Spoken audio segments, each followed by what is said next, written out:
Drake Toll Show. Westwood One Sports and the Westwood One Sports app. The idiot of the day. I can't wait until the 8 o'clock hour today. I can't. I'm antsy. I need to do it now. Yeah, you know what? Do it. Drop it. Do it. Idiot Yeah. of the day. Bananas.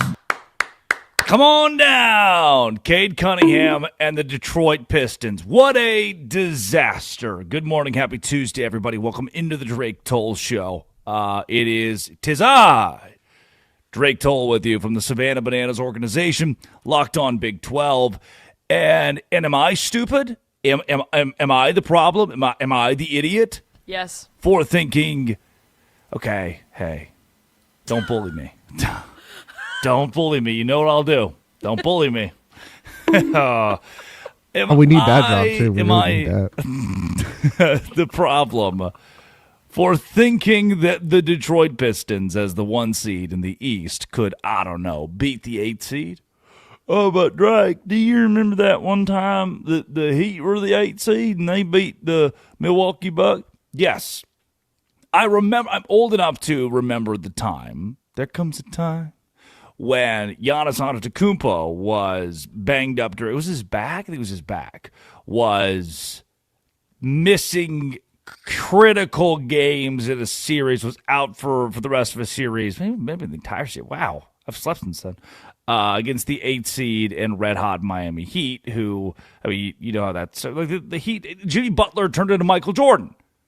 That's not this. That's not this. This isn't, Cade Cunningham got hurt and he's out and now the entire cards are stacked against the Pistons from the Red Hot Magic. No, they're not even the Red Hot Magic. I was stunned. The Magic found that they lost to the 76ers. They've lost listen to this. The Orlando Magic have lost the same number of games this NBA postseason to the 76ers that they have the Detroit Pistons. They played Philly in game 1 of the play-in, lost 109-97, and I wrote them off. Why? Because then they would play Charlotte, and Charlotte looked they were hot. I would not have been as shocked if this Charlotte team that figured it out at the end of the year decided, you know what, fine, let's knock off a 1 seed. I didn't see that with the Magic. That wasn't the Magic's MO this season. Was, hey, we're consistent enough. We are good enough, Paolo Banchero or Jalen Suggs, to win a series against a 1 seed. This is a colossal, complete, utter fall apart from the Detroit Pistons.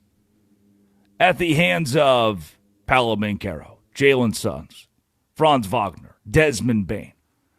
I don't understand, man. And you and I can figure this out together. We're going to hold hands throughout the show here and decide how to best break down what's occurring right now in this series as it flips back to Detroit with the Magic, the 8 seed Magic, commanding 3-1 lead. They're going to win the series, by the way. This isn't like how cute, again, somebody got hurt and the Magic are they're finding their way and the little man, yeah. No.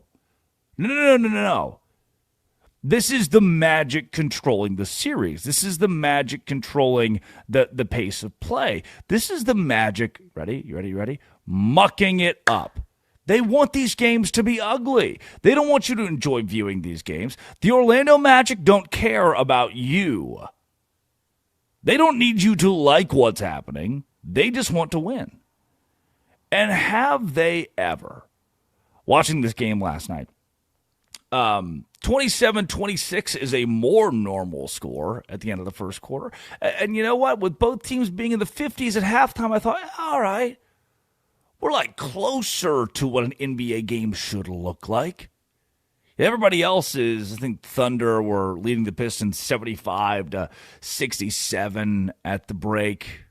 Like, it's Pistons Magic was just, hey, here's this mid-50s slugfest, but at least it's not a high 40s slugfest, right, guys? Come on. Because that's what the series had felt like. It had felt like nobody could score. The offenses were lackadaisical and inconsistent, which is what the Magic want. If this was a series where both teams were clicking on all cylinders, the Pistons are a much better squad. That is not the case. The Magic don't even look good offensively. Nobody does. The teams combined to go 15 for 65 from deep. They combined to go 15 for 65 from deep. In our industry, in radio, we call that bad. And at a final score of 94 to 88, here's what happened. The second half, like I'm struggling to understand. Detroit scored 17 points in the third quarter. The Pistons were already down by a couple of points at the break. All right, hey, if the Magic are only scoring 21 points in the third quarter, how does the 1 seed Detroit not like that's your opportunity? How does the 1 seed not take advantage of that? 21-17, the Magic outscored the Pistons in the third. But when we came back, we take you to commercial. Magic lead the game by 6. And they do a little promo. Red Panda comes out there and throws the bowls and does the unicycle. But when we came back for the fourth, hey, Detroit, I just want to be in your huddle here for a second, all right? I get to be Bickerstaff for a second. Hey, boys, we're in this. We can do it. We're only down by 6. Yeah, we're on the road, but nobody's ever been like, oh, so hard to play in Orlando. Like, come on, we're on the road, but come on. Dig deep, guys. Dig deep. Detroit scored 17 points in the third quarter, 19 points in the fourth quarter. And to make matters, I think this makes matters worse. I do think this makes matters worse. The Magic scored 19 points in the fourth quarter. If you told me, I'm cosplaying for a second, the head coach of the Detroit Pistons, if you told me, hey, yo, Skip, Coach, Bickerstaff, your opponent is only going to score 19 points in the fourth quarter in a game where you're down by only 6. You're down by 2 shots. Can you, the 1 seed, can you with Cade Cunningham handle that? Oh, you would think so. What a fraudulent playoff team. What a disaster from Cade Cunningham. 39 minutes, 25 points on 7 for 23 shooting. He just kept shooting. 3 for 11 from 3, and he turned the ball over 8 times. When the game plan is, when your teammates are saying, when your coach has drawn it up, get the ball to Cade Cunningham. The trust is now on you, Cade Cunningham, to, I don't know, deliver? Isn't that what stars do? Isn't that what you've been tasked with in Detroit? The leader of the 1 seed. I said it a few days ago after the Pistons won for the first time in the series that Cade Cunningham is incredible to watch. When he is on his game, when he's got the takeover card initiated and he is at peak Cade Cunningham, man, it is fun to watch. There's something about it. But then there's this. The downside, the floor to Cade Cunningham is a disaster. Let's take you back to last night. The demoralization that the Pistons were subject to against the Orlando Magic. One of my favorite. And by the way, I mean, Detroit led this game in kind of that middle area where they, I think it was tied in the third quarter a couple times. Going in the fourth, Detroit was creeping closer and closer. I think they tied it in the fourth too, middle of the fourth. But not too long after they had tied it up, it again, Magic just like, hey, let's muck this thing up. Let's do some crazy stuff, and just not play normal basketball. Let's make it look just stupid, silly style. Jamal Cain with an extremely offensive two-hand jam on NBC in the early minutes of the fourth quarter was just that extra emphasis of, hey, by the way, the Magic are the better team right now. Okay. Uh-oh, be careful. turns the corner.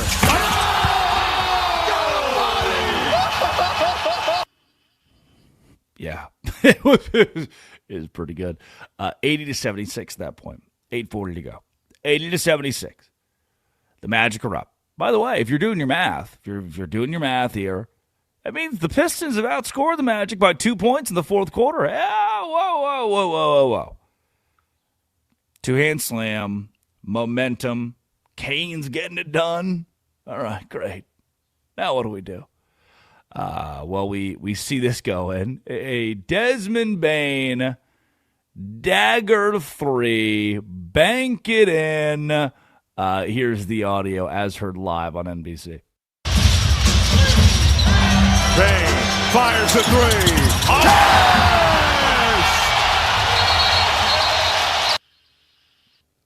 Yeah. Again, there are these moments in the playoffs where you think, surely the better team comes back and wins. And you've seen this kind of with that Spurs series. You didn't see it so much with Oklahoma City. They just trucked the side. It wasn't even fair. You've seen this with San Antonio a bit in these games against Portland is at some point, the star Victor Wembanyama or De'Aaron Fox, somebody with the Spurs, turns it on in the third and fourth quarter to ensure that San Antonio, in the middle of a game where they're down by 8, or a game where they're down by 4, or a game where, oh, wow, big shot for Portland, that gave them some momentum. Somebody for the Spurs steps up and does the thing where the better team wins. They rally. It's what you expect out of a 1 seed, a 2 seed, the more dominant team, the far better team in a series like this. So the Kane dunk, right, was 8 minutes to go, or the Bane dagger 3 with 1:20 to go to make it a 6-point game. Like, that's the spot where the Spurs go win. That is the spot where the Lakers have won against the Rockets. That is the spot where the Thunder, when backs against the wall, made their bed last year in the postseason. The Pistons just can't do that. Again, as heard on NBC, the Orlando Magic win Game 4. Here's the final call. Inbound to Bane. They'll dribble out the clock. Orlando takes a commanding 3-1 series lead over the 1 seed Detroit.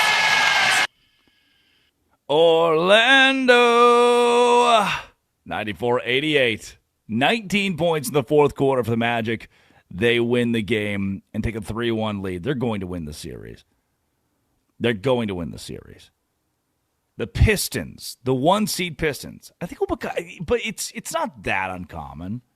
It's not fun. You don't want to be in that category of 1 seeds to lose to 8 seeds, but 5, 6, or 7 teams, 5, 6, 7, something like that, have succumbed to this. And the Pistons will be the next. Thunder over the Suns last night, 131-122. It's a sweep for Oklahoma City. That's what the Pistons were supposed to do. Talking 60-win Pistons versus 45-win Magic, but that's neither here nor there. Nuggets 125, Timberwolves 113. Denver, who was down in the series 3-1, stays alive. Still a 3-2 lead for Minnesota, and they will go to Minneapolis, St. Paul. That's what the series 3-1 with the Timberwolves up. Jokic last night was solid. We'll get to more on Thunder, Suns, Nuggets, Timberwolves throughout the show. In the NHL, the Penguins 3, the Flyers 2. Pittsburgh stays alive. We go to Game 6. It's happened before. Teams have come back. They've rallied from 3 games down. The Flyers had a 3-0 lead.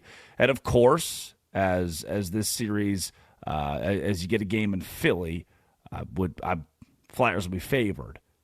But last night made things interesting. The Golden Knights went on the road in Utah. They won it 5-4, game-winning goal, overtime. The Shock, the Mammoth. That series is tied at 2 games apiece. What else could you want, man? NFL draft last week, NHL playoffs, NBA playoffs. We're still in the first round of both, but now we're going to start over the course of the next week, getting into series that are at Game 6 or Game 7 in both hockey and basketball. And don't even get me started on college football players betting on college football. Well, not just college football players, actually. I should be more specific. Maybe the best quarterback next year in college football, Brendan Sorsby. He was a 5-star in the transfer portal. He was the number 1 rated quarterback in the transfer portal, and now we found out that he I'm reading the headline. Made thousands of bets. Oh, what an idiot. That's the one thing we tell you not to do. 20 years ago, it was don't smoke weed. Today, it's don't bet on anything if you're a college athlete. And he said, I'm going to. And he did. And Cooper Flagg, I'll read this headline. Flagg edges Knipple.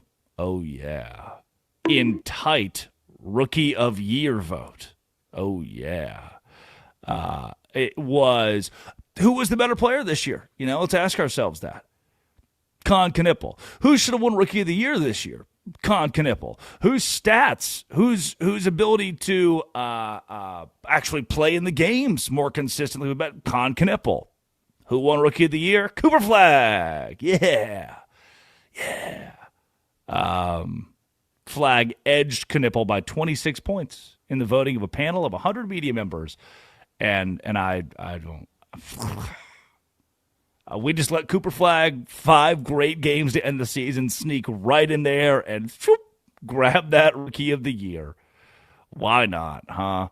Second youngest player to ever win the award, Cooper Flagg. Congratulations. When we come back on the Drake Toll Show, let's dig a bit deeper into Flagg winning Rookie of the Year. We'll give you some highlights. Oklahoma City moves on after a sweep. And you need to know this about the Pistons' loss, what it means for Detroit and the franchise's future, that organization's future, because this series is over.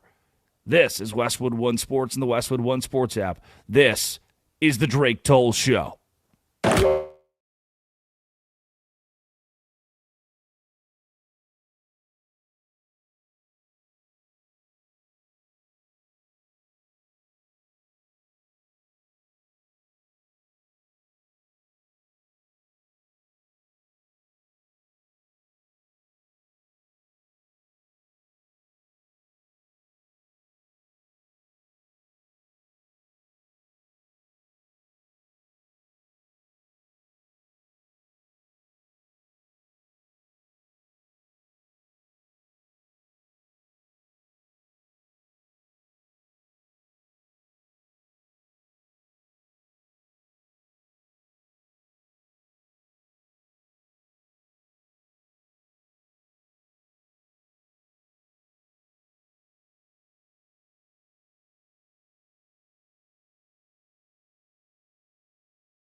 Big Gooner.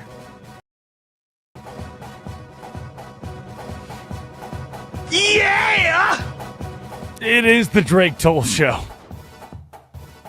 Westwood One Sports, the Westwood One Sports app. Good morning to the cop. Good morning to your next door neighbor. Bleachers, huh? Ball knower. Addie Bates produces. Curtis Poindexter runs the board. Bates is somewhere in Washington, D.C. Poindexter's in Santa Monica. I'm still living with your ghost. Is it Drake who sings it? Ow! Music. Damn. Counting Crows. Final answer. Everclear. Nice. All right. Yeah, you know, I've that's a word that scares me. There's probably a strategic reason I don't remember the name of the band Everclear. Thanks, college, for getting me through that. It was cheap, got the job done. Just mix it with some Gatorade powder. Ugh. All the pain and worry goes away. Do you think that kid was really addicted to gambling? This Sorsby guy? Who's not? Come on. He was placing, according to reports, wagers from under $1 to as much as $2.50 on balls and strikes at Cincinnati Reds games. That's rookie numbers. That's like depression. If you are going to Cincinnati Reds games to be like 2-2 count ball at 69 cents, like nice. Rookie numbers. Okay.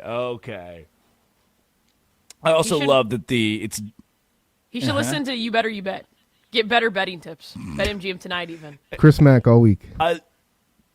I love the Mac.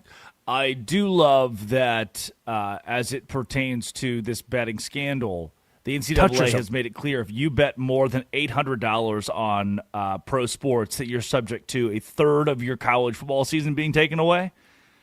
So when I saw that he made thousands of bets, I was like, well, obviously we've cleared $800. And then to find out they're all under $1 to $2.50, I was like, wait a second. That's called a problem. Like, that's it. Brendan Sorsby's got a serious issue. We do need to fix that.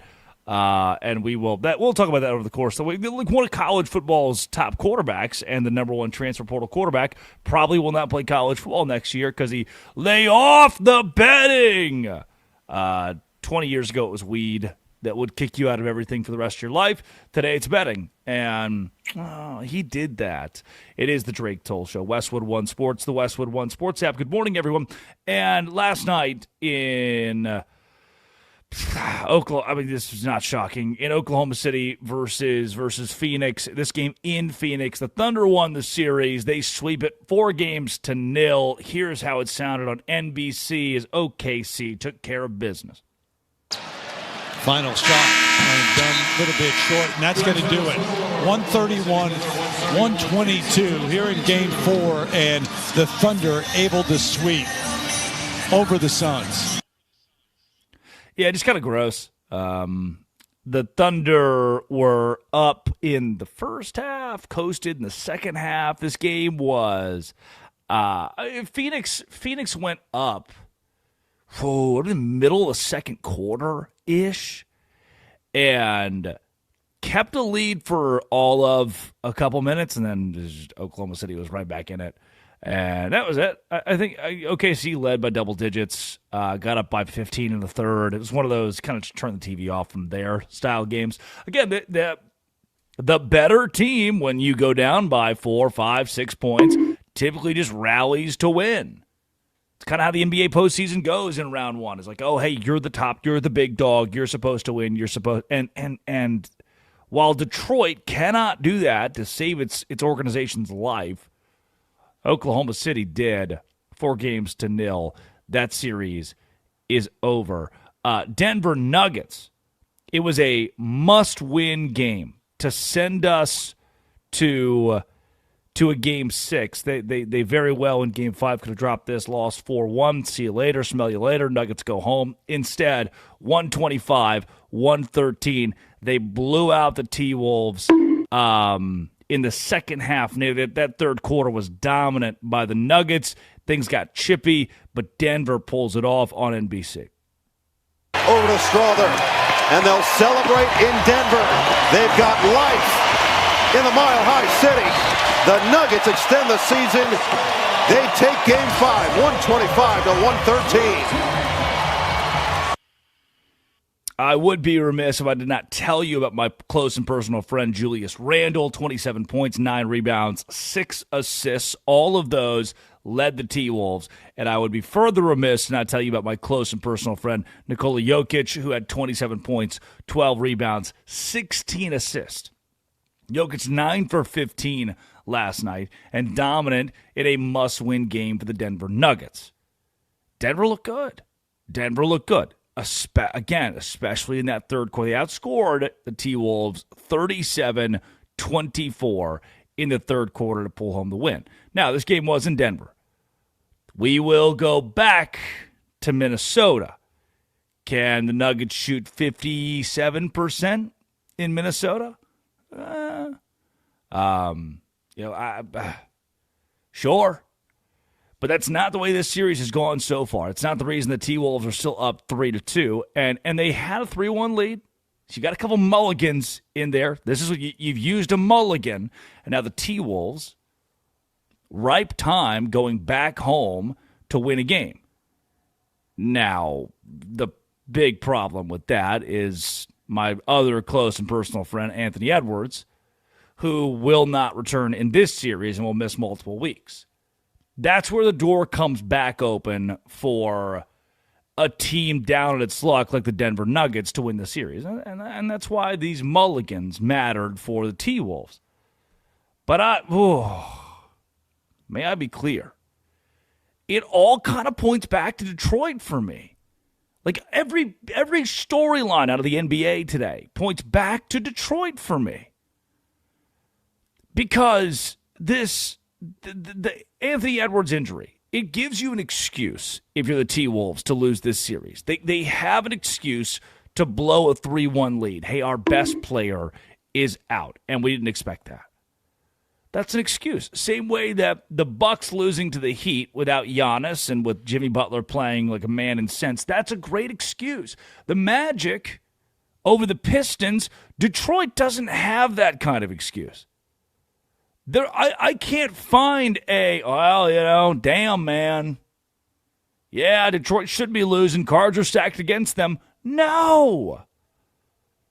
That's not what's written on this series. And if I may, I want to take you back in time to General George B. McClellan. Bang! Yes. The Paper Tiger. He was the young Napoleon. Why? Well, similar to my Eastern Conference favorite, the Detroit Pistons. He looked, he acted, he organized like a legendary conqueror. But he was fraudulent. He had psychological failures.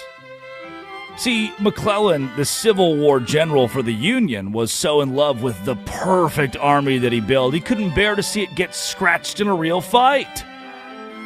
The Magic, they've mucked this up. They've created a real fight here in the NBA postseason, haven't they? But the meteoric rise, not too dissimilar from McClellan. These Pistons have had a meteoric rise. McClellan was second in his class at West Point, a standout. A railroad executive, even. And in the summer of 1861, he won a series of skirmishes in Virginia. And these wins were treated like Waterloo. I mean, everybody else in the Union was losing, not this McClellan guy. This McClellan guy was good. He was called the Savior of Washington. Lincoln even gave him the Army of the Potomac after the disaster at Bull Run. McClellan ran the Union Army. He was the guy. And McClellan spent months staging parades and reviews, treated Lincoln with contempt, didn't like Lincoln at all, called him a well-meaning baboon. And with an army twice the size of the Confederates, he just refused to move. And then it all collapsed. Robert E. Lee takes command of the Confederates. He realizes McClellan's just a fraudulent aggressor who's just standing there with his army. And McClellan halted his 100,000-man army for months-long sieges against a force of 11,000. He sucked. Lincoln would replace him with a guy that later on, with a guy who you know as Ulysses S. Grant to lead the Union. But McClellan, his greatest failure, in a stroke of luck, a Union soldier found General Robert E. Lee's secret battle plans for the Confederate playbook at Antietam. And even with the cheat codes, McClellan hesitated for 18 hours, refused to commit, and allowed a battered Confederate army to blow everything up. One job, man. One job. For a guy who had all the expectations. They called him the modern Napoleon. And he sucked when the moment mattered most. Hello, Detroit Pistons, and goodbye to your playoff run. 3-1. Magic take the series lead. And after what I've watched in this series and the way the Magic have controlled it, I do not foresee a comeback out of Detroit. Also, and a blurb on this. What's so weird about these Rookie of the Year, Defensive Player of the Year, like we just drop one of these in a bucket once every few days, like, hey, by the way, 6th man of the year. Ha-ha, nice. Is this Flagg and Knipple conversation. Con Knipple, who led a team that contended for the postseason at the end of the year, a red-hot team in the National Basketball Association, he was a catalyst for why the Hornets were even relevant. They had to have Con Knipple to be relevant. At least this year, he was on the floor. Like, I prefer that. Dropping 20 points, 27 points, 24 points, 28 points, 33 points. Like, Con Knipple had a damn good rookie year. I mean, to be fair, this was 4 weeks ago, and Con Knipple was the rookie of the year. Everybody, it was consensus. You go to the betting apps, and Knipple was the odds-on favorite. It wasn't that close. I think you could get 3 or 4 weeks ago, not that long ago, Cooper Flagg at plus 280 to win Rookie of the Year in the NBA. It was Con Knipple's award. He was the guy that played. He was the Rookie of the Year this year. Cooper Flagg on a team that didn't compete. Cooper Flagg on a team that was never going to the postseason. A Con Knipple who played in 81 games this season. Flagg 70. An 11-game difference is pretty significant. Hell, we make you play 65. Flagg played 70. We can play 65 to even be considered for awards like this. Flagg was creeping around that territory of whether or not he'd be eligible to win Rookie of the Year. And now he is. He's the guy who took home the award. Problem is Knipple, if not for Flagg, those last couple of games, 45 points against the Lakers, 33 at San Antonio. It was that last spurt of, wait, guys, don't forget me. I'm the best player ever and number 1 overall draft pick, and I play in Dallas. Please, please, please, please, please, please, please. And the voters did it. They gave it to him. The NBA Rookie of the Year, Cooper Flagg, over Con Knipple. Great. When we return, it is time for our biggest losers of the day. Shine matters. In the Shine Showdown, 84% of people chose Tidal Wave over the competition. Stop by Tidal Wave and get that clean car, happy feeling. Find locations at TidalWaveAutoSpa.com, TidalWaveAutoSpa.com. When we come back, our biggest losers of the day. This is the Drake Toll Show. Who aced the draft and who completely whiffed? We're breaking down the picks, the fits, and where your team goes next. Westwood One Sports.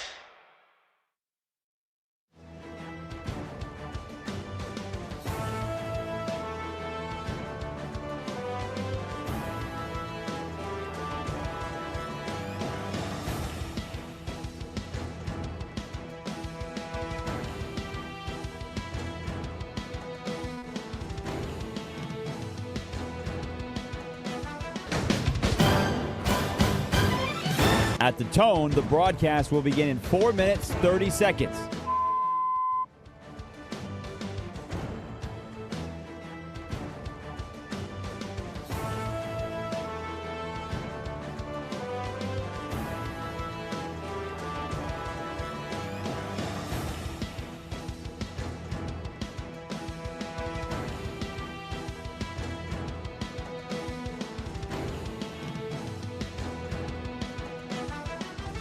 At the tone, the broadcast will begin in 4 minutes.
It is the Drake Toll Show. Good morning.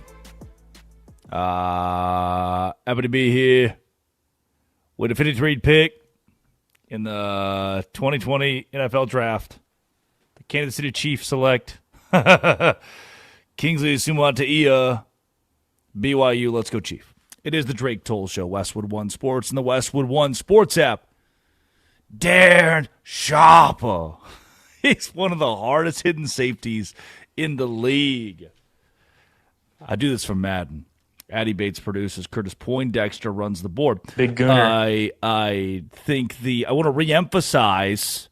I told you. I think I told you the Pistons would win the East. Drake told you. Wrong. They won't even win one round in the East. What a fraudulent just what I believed. And maybe I'm the fool for believing. Michael McDonald. 310-840-4910. 310-840-4910. You can call or text the show. It's time for our biggest losers of the day. Biggest loser of the day is this umpire, and most umpires in the world. Don't look at me like that. Here is a Brett Beatty strikeout.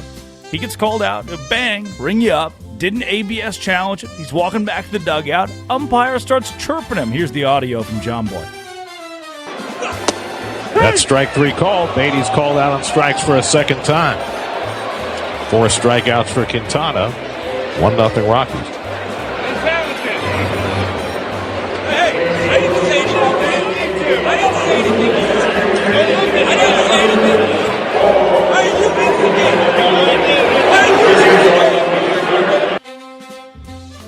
Awesome. Umpire looks at Brett Beatty's body like Beatty strikes out. He walks back to the dugout. All right, I struck out. I'm sad. I'm a little upset with myself because it was a strike. And the umpire yells, well, then challenge it. I said, well, who are you talking to? What do you mean? Well, challenge it. I'm not mad at you. I didn't say anything to you. I wasn't referencing you. I'm just frustrated I struck out. Head down, walking back to the dugout. Umpire said, well, challenge it. Beatty had a great point. Why are you instigating? Nobody talked to you. Once again, if you are friends, family members with an umpire or a referee, you should ask them some real questions about their history, their past, their proclivities, and their free time. Because these people continue to frustrate. Just be normal for 2 seconds. Just be normal. You sound like a couple arguing. Why are you instigating? Why are you instigating? Breaks. Don't look at me. That might be. What? Sounds like us during the breaks. I say nothing during the breaks. I sit here politely. I piddle around. I conserve energy. Yeah. You two over there are looking at bees fornicating. Whoa, there are not 2 bees in that video. There are not 2 bees in that video. Only 1 bee. It's a bee in a wall. And I think like bees fornicating sounds like an idiom of some sorts. Big gooner. And it's not. You two are just watching bees fornicate. Yeah, again, another example. Jose Benitez, Cheito, is the Banana Ball Spanish broadcaster. And everybody else is like they're all like, oh, surely we could. When I realized Jose idioms, that's typically what he's like, hey, idioms, what is that? Like I said the other day, I was like, crap hit the fan. Jose's like, what do you mean crap hit the fan? It's like, oh, fun. Like this is the yes. I didn't say crap. I said the S word. Whoa. But I explained to him, I was like, okay, crap at the fan is like, it's like, ooh, how do I explain this one? I guess if you threw feces in the air, the fan would rotate it around the room. Mm-hmm. Okay, you try explaining that to Jose. Actually, Curtis and I's favorite thing to text each other now is literally anything would butter our biscuits. Oh. Because you said it the other night in a text. You're like, if I could get this in by 5:38, that would really butter my biscuit. Okay, sorry. And so Curtis and I'll be like, no, if you can do this for me, that would really butter my biscuit. Well, it would have buttered my biscuits. And today I got it to you by 5:31. I met my deadline. I almost met my deadline today. That helped me a ton. Almost met my deadlines today. Yeah! Good morning. But then I get bullied by everybody else, and they're like, dude, stop. He knows what crap hit the fan means. He doesn't. They don't, told me a crab goon in this rag. Hey, you're telling me a shrimp fried this rice. We'll use an idiom, like a cat in the rain. And Jose will be like, hey, what does that mean? And it's a normal question to ask, and it's a kind thing to explain to my friend Jose. I'm not the biggest loser today. The dissenters are. The haters are. Big Gooner. Other biggest losers of the day, Brendan Sorsby. Oh. Hey. The problem with this, the true problem, is I think that we could have, this On 3 tweets out, Brendan Sorsby attended Cincinnati Reds games on repeated occasions, placed live wagers on balls and strikes. The bets range from anywhere to $2.50 to less than $1 per pitch. Do you remember Hunter Deckers? Remember that name? Does that ring a bell to you? Iowa State quarterback. He was gambling. Done. See ya. Smell ya. This has happened to some high-profile athletes at high-profile schools. What idiot is betting on? What do you need to feel? I'm confused. And maybe it's a greater question about like addiction. Is this like what? I just need to know, as somebody who doesn't have this problem, how on God's earth it fills your cup to go to a Cincinnati Reds game. One, that's usually brutal anyway. He's the second notable athlete to be suspended after betting on the Reds, mind you. Number two, how are you only betting $1 to $2.50 on balls and strikes? Addie, that seems incredibly stupid. One, I can't emphasize this enough. The other Reds person who was doing that was betting on that team to win, and the Reds have not seen that kind of drive since then. So I can't even get mad at him for that. I can't even get mad at the Hall of Famer, Pete Rose, by the way, the Hall of Famer. Soon. But it's an addiction. Yeah. It's those little things, like if alcohol, it's like, maybe one sip, maybe another one, maybe I'll hide it over here. No, nobody's gonna notice. It's kind of what it is. If you have alcohol, correct, yeah, that's good. Very. You should do what John Mateer does and just label his Venmos sports gambling. Yeah. See, that's another, and I would love to talk I about this over the about course of the week. that. Mateer was Venmoing random people with like, I am sports betting. This is a sports bet. UCLA versus USC. And the problem is we couldn't really track that. Like you can't, those Venmos, and he's like, oh, it was a joke. Obviously not a joke. But you can't track those Venmos back to a FanDuel or a Bet or whatever the other betting apps are, BetUS or I don't know. There are many of them. I want to, like Brendan Sorsby, obviously we can track his bets if we have thousands of them on the book. I do not believe he'll play college football again. Based on all this information, I prepared myself for him to not play college football again. That's why I only bet on horse racing. Ride them ponies. I bet on almost everything. Oh, okay. So you understand his addiction. No, only during college football season and college basketball season. I get in there. Really, college football. I'll throw around some stupid, silly stuff on college ball weekends. I'll place dozens of bets.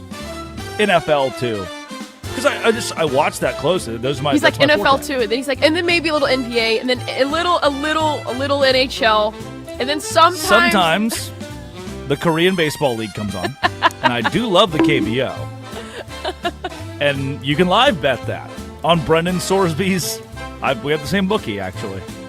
So I just use his guy. He's pretty good. Biggest losers of the day, Diana Rossini and Mike Vrabel. Wow.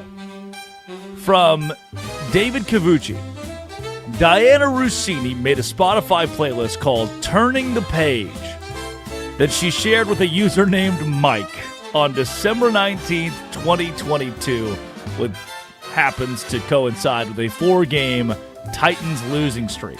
Now, doesn't make her a biggest loser. They were allegedly banging, getting it on at the time. What does make them the biggest loser is visual. These songs. House Party by Sam Hunt, Break My Soul by Beyonce, Pump It Louder by the Black Eyed Peas, Raise your glass by imagine you're about to be fired by your NFL franchise, and your sneaky link Diana Rossini sends you "Welcome to the Jungle," or "This is my last resort" by Papa Roach.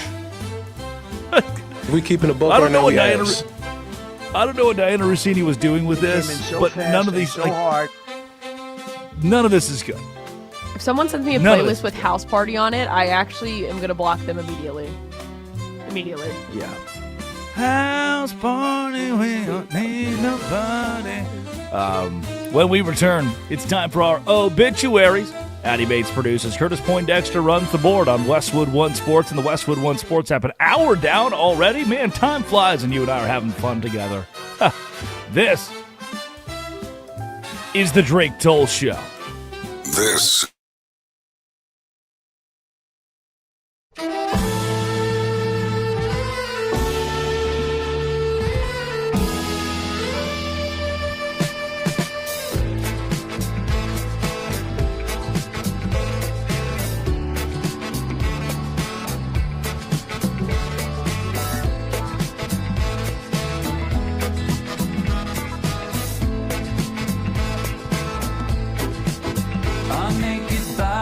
Go on trial just for laughing at the joke, just for saying of the bargain what any sales girl already knows. Most of us old men die at the firing line, just waiting for our number to be called.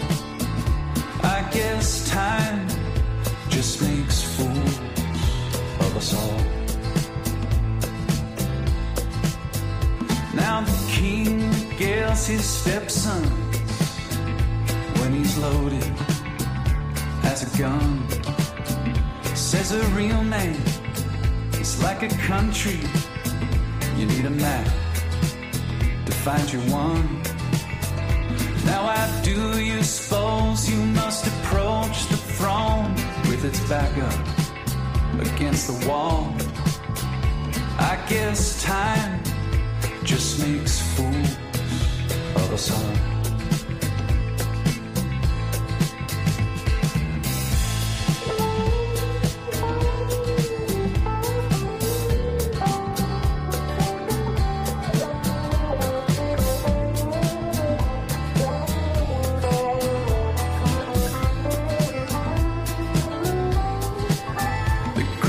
Minds of my generation gladly conscripted in the war of defending any Goliath that would deign darken the door. Now with your genius for picking battles, it's no wonder every helmet is too small. I guess time just makes fools of us all. I guess time just makes fools of us all. My drink is watered down. The champ is on his knees. He lost the rematch. He lost the comeback. He lost for charity, but that's the job. It's what gets the asses in the hall. They came for a beating, and he came to brawl.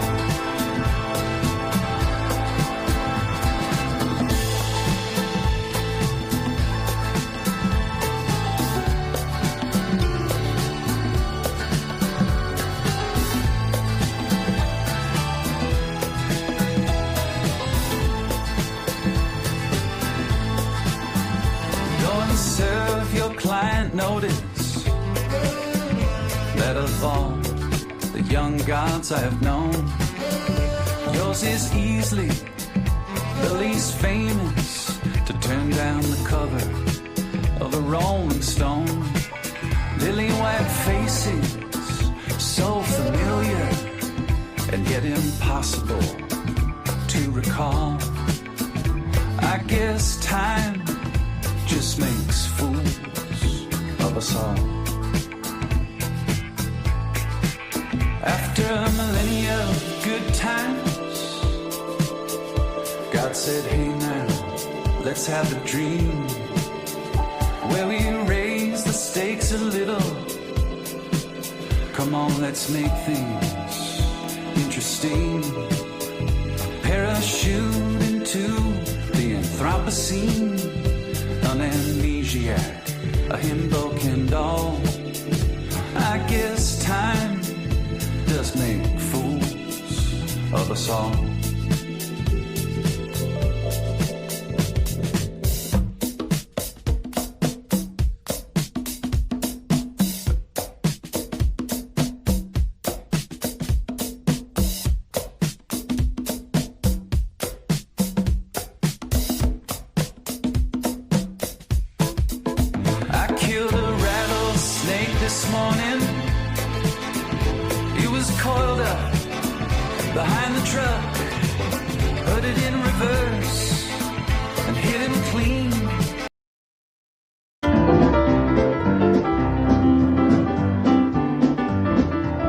It is the Drake Toll Show. Westwood One Sports. The Westwood One Sports app. 7 o'clock hour. Rolling on. Patty Bates produces. Curtis Poindexter runs the board. That'll take you to church right there. And I was taking shots from the front and the back. I cannot wait for that to be in the podcast with no music, so you just hear you randomly clapping like rhythmically on beat with a beat that doesn't exist. Two things. One, for those who listen to, for the 9 of you that listen to the Drake Toll Show in podcast form. Here, Mom, come quick. They got it in podcast form. We'll hear this, though. You will hear the bonks, correct. So Curtis has 2 avenues of music here. One side is the bonk side. One side is the him playing the church piano side. You cannot hear the church piano on the podcast. It's taken out for profiling reasons. But the bonks get left in, as do the taking all of the shots from the front and the back, whatever it is. However, there are times where if you're listening to the podcast, where I'll say, it's time for our obituaries. And then it just goes kind of silent for a bit. You hear dong. It's just quiet. That ball had a family, a wife, 4 kids, living in the suburbs. In real life, the radio product that we've put together here today is great for the live crowd. The podcast could use a little bit of work. We're getting there. I told you how we can have the music incorporated, and is that we do royalty free, and you were like, I'm not willing to do that. And so that is what you're going to have to do. About to do some, doesn't butter his biscuit. Royalty free. That's how you have Bing inspired. Boop boop boop boop boop. Whatever that little SpongeBob song Curtis loves is. I don't know. That's what... Electric Zoo. God, no ball. Correct. Please. Every royalty-free song sounds like Electric Zoo, that little random song from SpongeBob. Our Biggest Loser is royalty-free. That's what happens when your boss is like, hey, man, we're going to need to play some royalty-free music here. And you're just like, all right, this is all I can find. My favorite part of the podcast is every top of the hour you can hear your stupid computer go, it's 7 o'clock. It's 8 o'clock. Do you know where your children are? Like, this idiot needs to be told the time. It's 7 o'clock. They changed the lady's voice recently as well. I have every hour on the hour, my computer tells me what time. It's 9 o'clock. I'm like, God bless him. It is 9 o'clock. You're right. It keeps me accountable.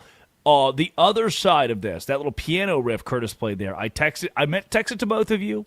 In the chat, I did not. I only sent it to Curtis. It's a TikTok I found, a Pentecostal lady laying down a beat on a piano, and it sounded epic. I regret. Oh my God, you just played that? What's that stink face, huh? Because they're what's like they're the ones who like talk in tongues. Okay, and my Aunt Mary can't lay down a sick piano beat? I just can't wait Let till them people do it. just hear you randomly clapping for 30 That was seconds. Aunt Gwen. Put some respect on her name. That's what freedom is. Aunt Gwen, that's what freedom is. If she wants to speak in tongues, I'll let her. Big gooner. She's just let her do her thing. She'll do whatever it takes. She'll take all the shots from the front and I the was back. taking shots from the front and the back. Addy Bates produces. Curtis Poindexter runs the board. It is time for our obituary.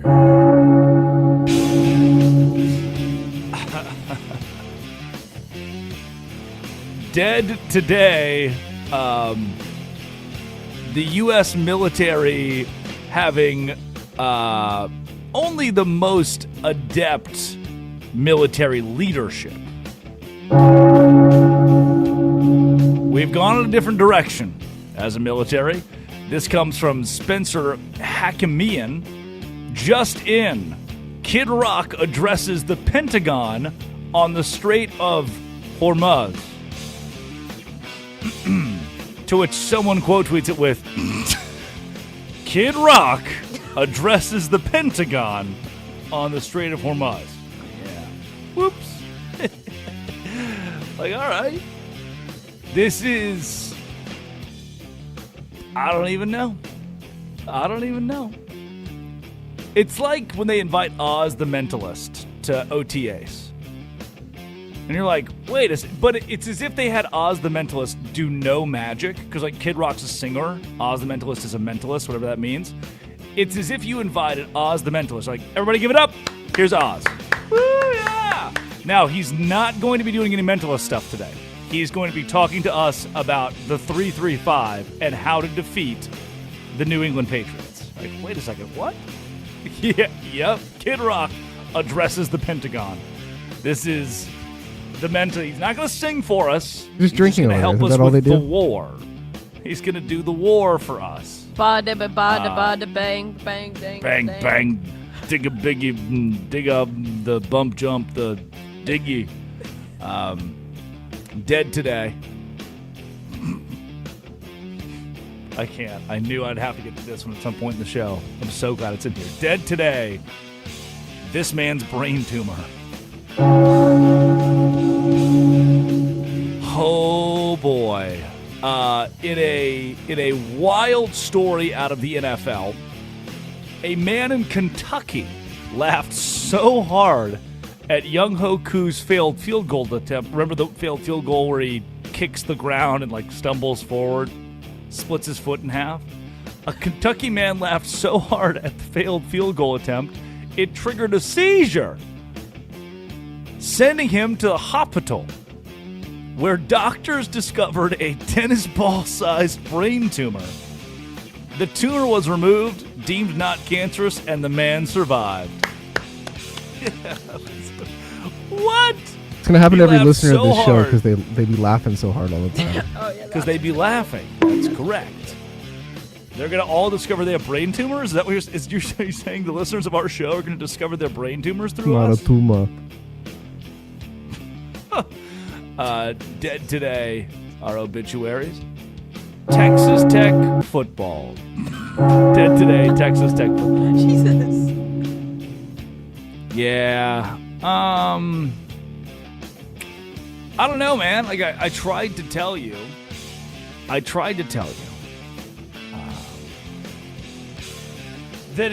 you shouldn't, as a college athlete, bet on college. And you didn't listen. And not to mention, the backup quarterback, Will Hammond, is coming off of a torn ACL for Texas Tech.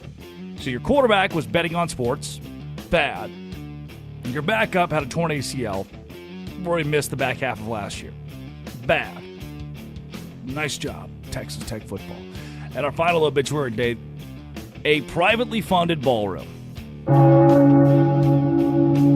We promised to give you more on this story. We learned yesterday that the protection of a sturdy ballroom would save all Americans from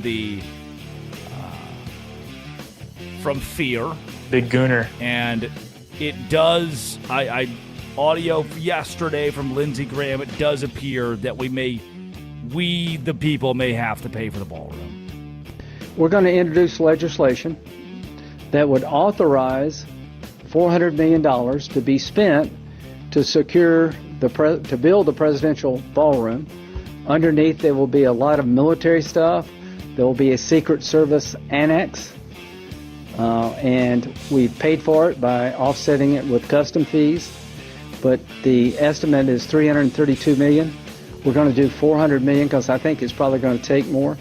Private donations can be used, but I think they should be used for buying china and stuff like that. Underneath this ballroom will be infrastructure that is national security centric. Is this real? It's like a souped-up military ballroom? The line that got me listening to this last night was, all right now, we estimate it will cost us $330 million. We are going to ask you for $400 million because it might cost more. And by the way, if you would like to make a private donation, it's probably not going to the building fund. We're going to need to buy plates. People forget about that. We're going to have to buy the plates. Lucky for us, those of us who are pitching in, it will be a publicly funded ballroom, so I will get to go, and it will end all. It will be the safest ballroom. Guys, couldn't believe it. I had so much fun yesterday talking ballroom. And no ballroom. For the plates. In the ballroom. The people are saying. By the way, these big corporations, the ones who already get the big tax breaks, they're going to buy the plates. We are actually buying. They're going to donate money. One big We're ballroom not going for to use this. that money for the.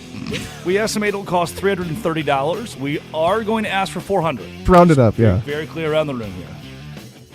Why? Well, it could cost more, right, guys? Am I right? Everybody's like, yeah, good answer. Good answer. He's right. It could cost more. Did say privately funded, though. Private. The Secretary of Ball. Oh, Curtis Poindexter. Private's investigator.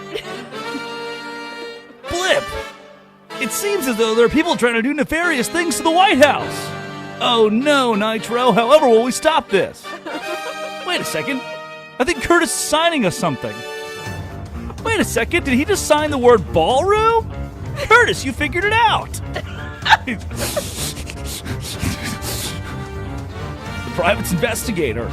Turns out it wasn't private. Strikes again. That I can tell you for sure. The publicly funded investigator, Curtis Poindexter. Those are our obituaries today. When you're mean to Curtis, that's who you're being mean to. Blip and Nitro's sidekick, whose power of smell can track down anything. Big gooner. Blip! Did he say ballroom? He did, Nitro. I think he's right. Those are our obituaries today. It's time for the Quickie. Top 5 headlines in all of sports. Addie Bates reads them. Drake Toll responds. Greatest headline ever. Probably the best one. Flagg edges Knipple in tight Rookie of Year vote. I need you to read it to me, but slower, please. Flagg edges Knipple in tight Rookie of Year vote. I'm going to have to ASMR let that one sit. We're just going to let that one marinate for a second. Got that for free. It's a great ESPN headline today. Touch yourself.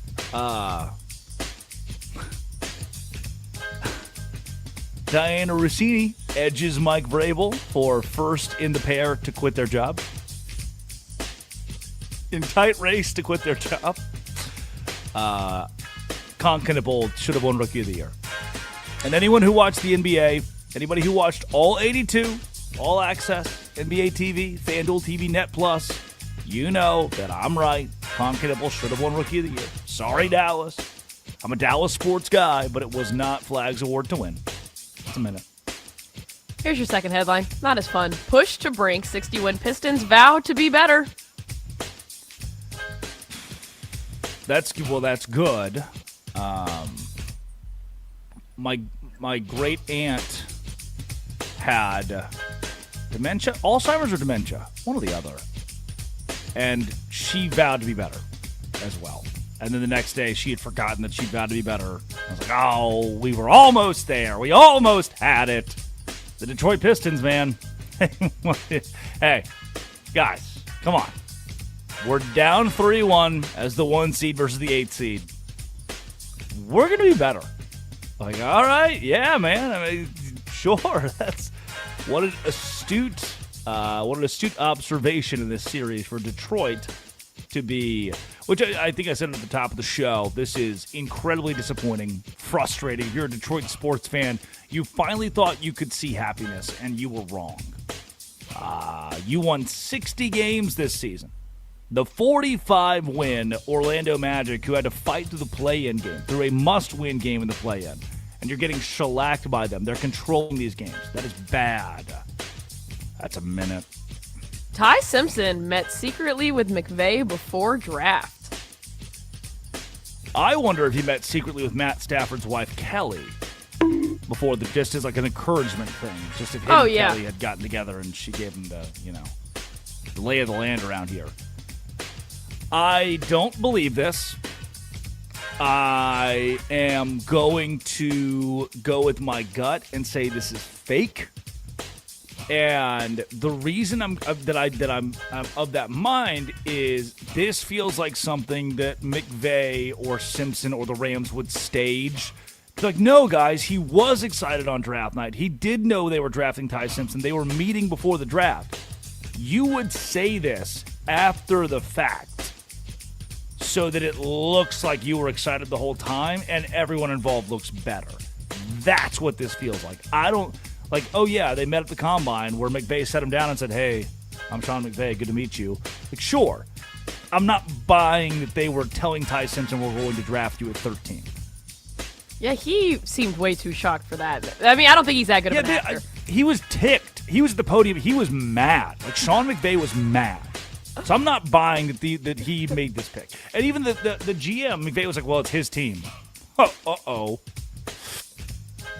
Golly. Fourth headline, OKC again starts playoff run with a first-round sweep. Yeah, not even close.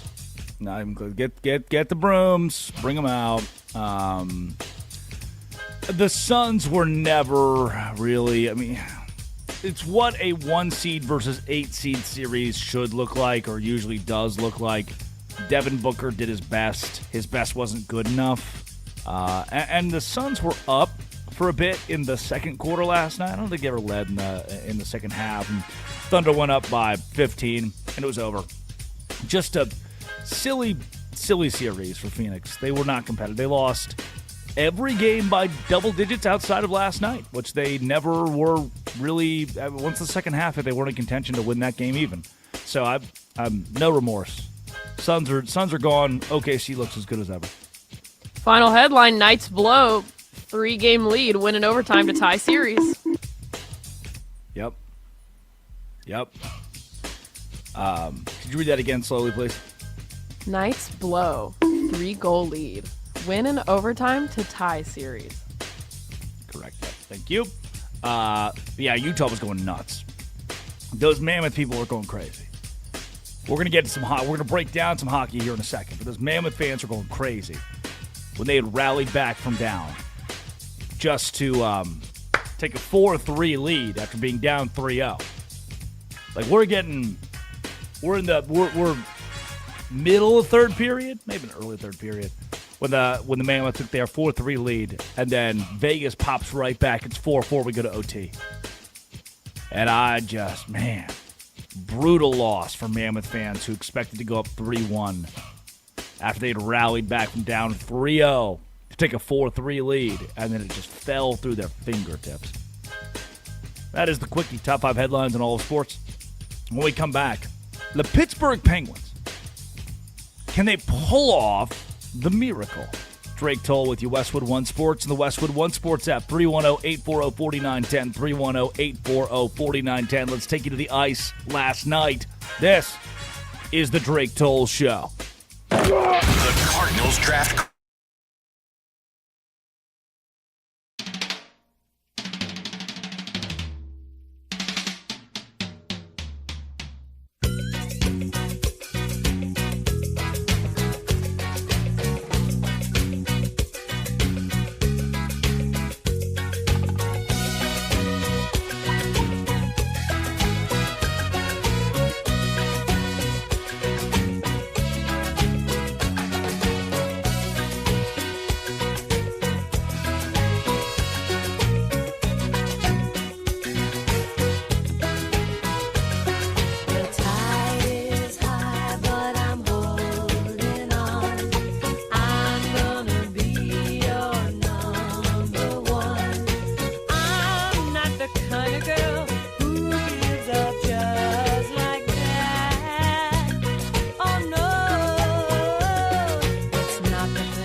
kind of girl who gives up just like that. Oh no, the tide is high, but I'm holding on. I'm gonna be your number one,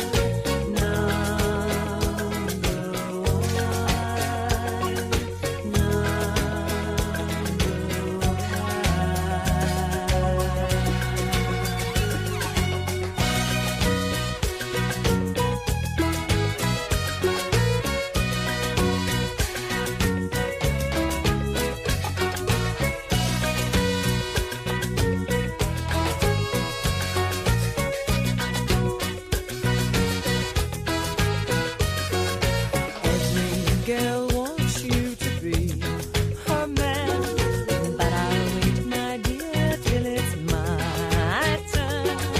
I'm not the kind of girl who gives up just like that. Oh no, the tide is high, but I'm holding on. I'm gonna be your number one,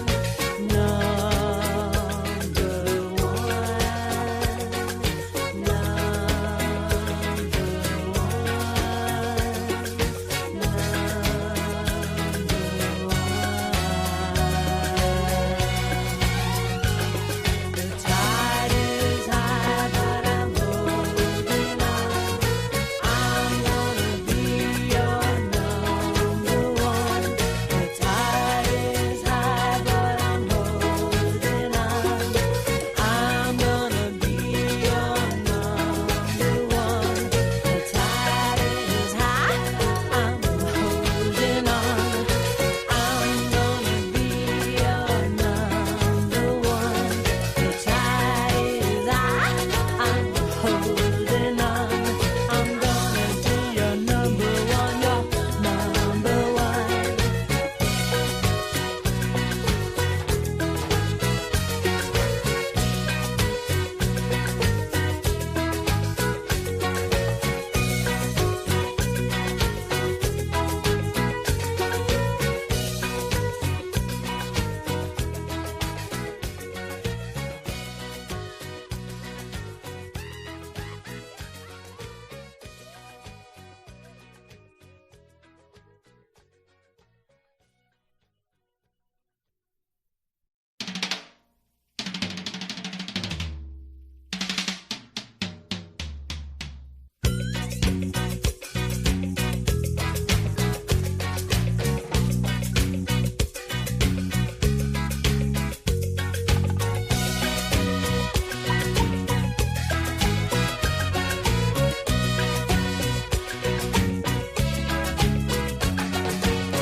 Touch yourself. It is the Drake Toll Show on Westwood One Sports and the Westwood One Sports app. I don't think it gets better than this. It's just hard to. NBA postseason, NHL postseason, Curtis Poindexter running the board and Addy Bates producing. What else do you want from me? You know what I found out, and I'll keep bringing this up. I'll peel back the curtain a bit. We, in radio, with 300 affiliates across the country, you might be listening in Montana, you could be listening in Florida, you could be listening right now in Northern California. And so the last thing you want to do is cater to one. You're like, oh, just because we have a big station in Boston or Milwaukee or Dallas, that we only talk about those cities. So, of course, we spread the love. Like today, I'm just ticked off at the Detroit Pistons for their inability to finish. And finishing is important. And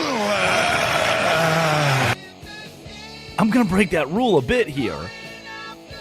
after I was told a few days ago that Camp Pendleton listens to the Drake Toll Show, Westwood One Sports, and the Westwood One Sports app. And I can very obviously I have no problem shouting out Camp Pendleton in California. And it's cool they listen to the show. Like, it's one of the major Marine Corps bases in the U.S. and out on the West Coast, and like 10,000 people. It's pretty awesome. It's pretty great, man. But then I remember, I realized there is a Marine base listening to Curtis Poindexter playing bonks in the morning. Hey, over by Camp Marine Pendleton, though, they base- got the 2 water towers you see off the freeway that look like boobies. Jesus Christ. All right. Haboobs. Haboob, please. Curtis, Haboobs. Curtis, can you think of anything else? Oh. Is there anything else on your mind at 4:25 in the morning? Yep, everything he sees reminds him of her. Curtis, don't sniff her there. Stop. Sniffing the water towers. I mean, our finest, the troops, are listening to Curtis every morning with his adventures with Blip and Nitro This is how they won 9 superheroes. wars. They listened to us. of the Drake Toll Show. This is how 9 wars were won. It's through the power of Curtis Poindexter. And I was taking 310 shots from the front 840. and the back. 49-10. I hope we're aiding them in giving them comedic relief in the morning time. And I hope that we're informing, because you went to sleep last night. And if you're up this early with us, namely on the West Coast, you surely missed the end of the Golden Knights and Mammoth game. If you are awake with us listening right now, namely on the West Coast, and you watched the end of the Knights Mammoth game, you're in my boat, you're in my camp. Okay, I commend you. It was a stupid late 10:30. We dropped puck at 10:30, and we went to overtime. It was a late night, but it was worth staying up for. The Las Vegas Golden Knights jumped out to a 3-0 lead. Cole Smith, early second period, bang, it's 3-0. But the beauty of hockey is the Mammoth, in the span of 30 seconds, Cole, Schmaltz, both drove a couple home, and it was 3-2. Like, it just can happen so fast, like, instantly. The Mammoth were back in it. And then from back in it to Clayton Keller driving a goal home in the middle of the third that gave the Mammoth a 4-3 lead. You went from down 3-0 to ahead 4-3. But in the smack middle of the third period, here come the Las Vegas Golden Knights to tie things up at 4. And now with the series knotted up, and we'll head back to Vegas. I kind of gave away the ending there. I was trying to tell you the story of the game. You've come to find out now that Vegas would win it in overtime. The series tied up. Headed back to Vegas because the Knights, down 3-0, ahead 3-0, I should say, then down 4-3, rally back, send it to OT, and then win it. And win it with under a minute to go in that first overtime. Here it is on ESPN, game-winning goal. The Vegas Golden Knights pull it off on the road. Nerve-wracking for the defense. We'll go back to Chase. And where is it? The Milk able to keep that one aside. But Milk has lost his stick now. Eichel center shot and a score! Shea Honestly, the crowd reaction to that in Utah was a bit louder. Typically, your overtime game winner on the road is going to just pull all the energy out of the arena. Knights fans traveled. Vegas traveled. That's a fan base that takes hockey very serious. One of the newest fan bases, both of these are, in the NHL, the Vegas Golden Knights. Their fans take it seriously. Traveled well, saw their team win by a final of 5-4 last night. Kids, let's get you to bed. I always think about that in a game before I even think about the storyline sometimes. Like, imagine when I was 11, that was my excuse to stay up. My parents were like, you know what? Bedtime's usually 9 o'clock, 9:30. We'll let you stay up tonight. 9-year-old, 7-year-old, we'll let you stay up tonight to watch the game. It's the postseason. It's the playoffs. The Arkansas Razorbacks were on, so I wanted to see the Hogs play basketball. And my parents said, oh, well, we'll extend it to 10 o'clock. Well, 10:15. Well, the game's going to overtime. Arkansas, Vanderbilt, basketball in Nashville. We'll give you a couple more minutes. We'll watch the end of the game. Then there are kids, Utah Mammoth children, who are learning alongside their parents, by the way, about this expansion franchise, the Mammoth, who are learning about hockey, who are learning about their Mammoth fandom. All right, well, I guess we can stay up a little bit later. Oh, well, we can stay up a little bit later. All right, we can watch the end of the game. And this drug on and on to a 5-4 victory. And I forget, sometimes you forget that childlike wonder. You forget what it feels like to be that kid. I want to take you back there to when you were the kid sitting on the couch rooting for your favorite team just to watch them lose after a grueling long game. And you knew, well, got to go to school tomorrow. Sometimes I miss that. And you may have missed this. The Pittsburgh Penguins were dead in the water, down 3-0 in a series against the Philadelphia Flyers. That right there, even if you're not a hockey fan, tells you the first thing you need to know. Pittsburgh versus Philadelphia. The names of those cities gave you the context of how important this series is. Last night, the feeling of Pittsburgh, one of my best friends in the world, Ian Schrift of the Savannah Bananas organization, is a Pittsburgh Penguins fan. Watched this one start to finish. Was super excited when it was 1-0. When it was 2-0, bang, super excited. Wow, Sidney Crosby was in on that play. It's 2-0. Just for late in the second period, the Philadelphia Flyers to knot it up. 2-2 was the score. When late, under 3 minutes to go in that second period, Chris Letang, assisted by Sidney Crosby, sent home a goal to make this score 3-2. Here is how it sounded on ESPN. Crosby back to the line for Letang. And another strange carom. It's strange. It is! A strange bounce and a go-ahead goal. Possession. This long shot by Letang hits Vladar and... Yeah. That 3-2 score, that was it. The rest of the contest, you're sitting pins and needles wondering, okay, well, now what? And the benching of what's flipped this series is Stuart Skinner being benched. And that's made the difference here. There is the veteran kill instinct of Sidney Crosby, Chris Letang. I asked the question a week ago if the Pittsburgh Penguins were too old. They were on the verge of a sweep. The younger, faster Flyers have been so good, but a couple of tweaks move this around, move that around, and the question of, well, Sidney Crosby's so banged up. The Olympic break, he just doesn't look the same, and a lot of these guys who are in the Olympic, everybody's banged up. Nobody's 100%. But is this how Crosby goes out? A fart in the wind? Gets swept by Philly? No. The veteran core of the Penguins has been there before. If anyone is going to rally from 3-0 down, and now at a 3-2 series, it would be the Pittsburgh Penguins. There is emotional fragility to a team that hasn't been there before, that might not know how to close the door on a playoff series like this one. Penguins offense non-existent in the first 3 games, but now all of a sudden they've come along. They look great in goal, and they could win this series.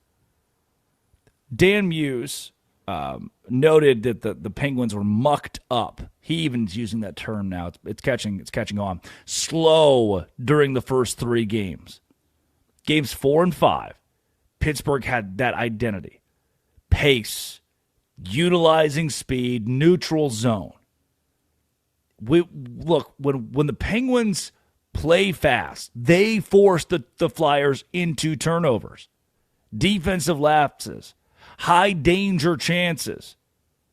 And that's where the Penguins have won 2 straight games. They just refuse to die, man. Vegas silences the Delta Center. The Penguins get it done. And now Pittsburgh, still down 3-2, flip to Philadelphia, at the very least, has a shot at the series to take it to 7. I think they could. Again, it's the veteran leadership that gives them that chance. And now for Utah, you got to prove you're not just happy to be there. Hey, first time in the playoffs, we're good, guys. We're just going to go check it out, hover around, see how things are, get our bearings about us, and we'll see you later down the road here in a couple of years, and we'll actually contend. No, the Mammoth, they want to prove the series being a best-of-3 sprint the rest of the way, going back to Vegas for Game 5 on Wednesday. This isn't just a flash in the pan. We're here to hang out.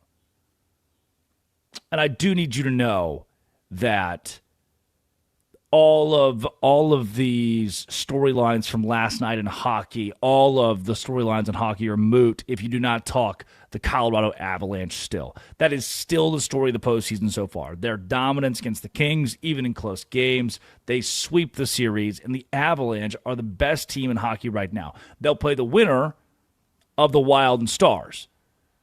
And the problem with that series, which sees another game tonight, it'll be Game 5. The problem with that series, it's in Dallas. The problem with that series is they are such a physical brand of hockey. They are both such physical teams that whoever wins this series, that itself is down to a best of 3, 0-0 games, best of 3. Whoever wins this series has to play the Avs, who've been sitting at home after a sweep. That is bad news for the winner of the Wild and the Stars. Tonight, Bruins and Sabres. Boston trails the series 3-1. The Ducks and the Oilers. Anaheim leading the series 3-1. That one's in Edmonton. Tonight, you could see the Bruins and the Oilers go home. Their playoff runs could end. Coming up, Brendan Sorsby, the Texas Tech quarterback. He's just a real life. His Texas Tech career is we're obituarying verb. It's a verb now. His Texas Tech career after he gambled his way to rehab. Yeah, that's the case. This is the Drake Toll Show.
Good morning.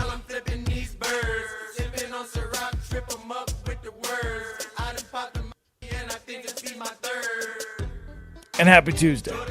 Touch yourself. You know, I try to make this show educational.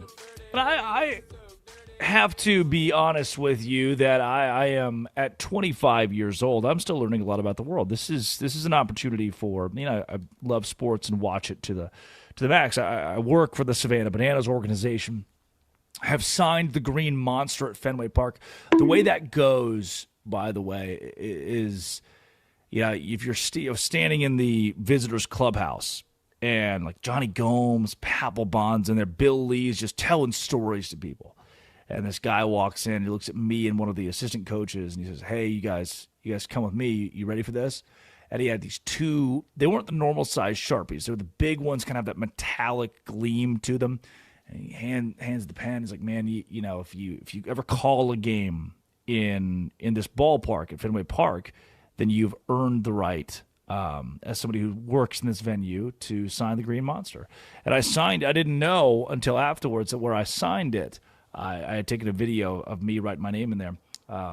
In Fenway, that not too far away from it was Mitt Romney's signature. I'd signed it like right above Mitt Romney, and so moments like those at 25, but the love of the game, the love of sports, the ability to see the Savannah Bananas, rise to what they are today and help facilitate that, and the brand and the venues and selling out football stadiums. And I've gotten to see a lot of the world of sports in the last 4 or 5 years, even dating back before college.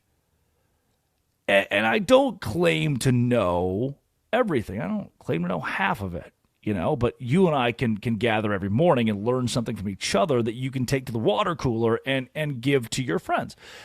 And so what I'm saying is, at 25, my frontal lobe is still coming in. That's Amazon delivery in like 6 months. But I know I can reckon with what Brendan Sorsby's going through, and how prevalent these sports books have become, to the point where everybody's doing it. Everybody at 20 years old, at 18, 19 years old, at 25 years old is betting on sports. It's normal. Used to, I've had loved ones, like my grandma, be like, "Well, I don't know, he's pay the bookie." What do you mean pay the bookie? People would go, they would take cash, and they would write out on a pen and paper. You'd take a note card. You'd say Giants +6, Rams -1 halftime. You'd say Cowboys and Bengals over 48.5. And you'd write those down on a slip of paper. You'd put down $100 for each of them. You'd parlay a couple together, and then you'd submit that paper with cash. You'd drop it in the bookie's mailbox, and you go home. And that's what's important. It wasn't accessible for everybody. You had to know somebody. You had to know how to do it. You had to have a way around it.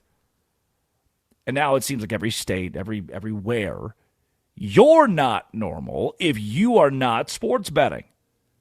Hell, you get half your news from the Kalshi people or from FanDuel. I'm scrolling through Twitter, and I see so-and-so fired on a graphic. Who posted it? FanDuel.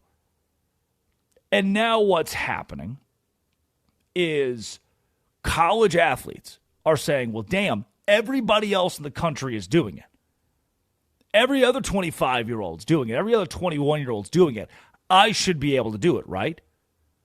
I get it. I understand in part why Brendan Sorsby, the Texas Tech quarterback, is in this spot, where it has been discovered that the nation's #1 transfer in the portal, who decided to go to Texas Tech, has been wagering for years.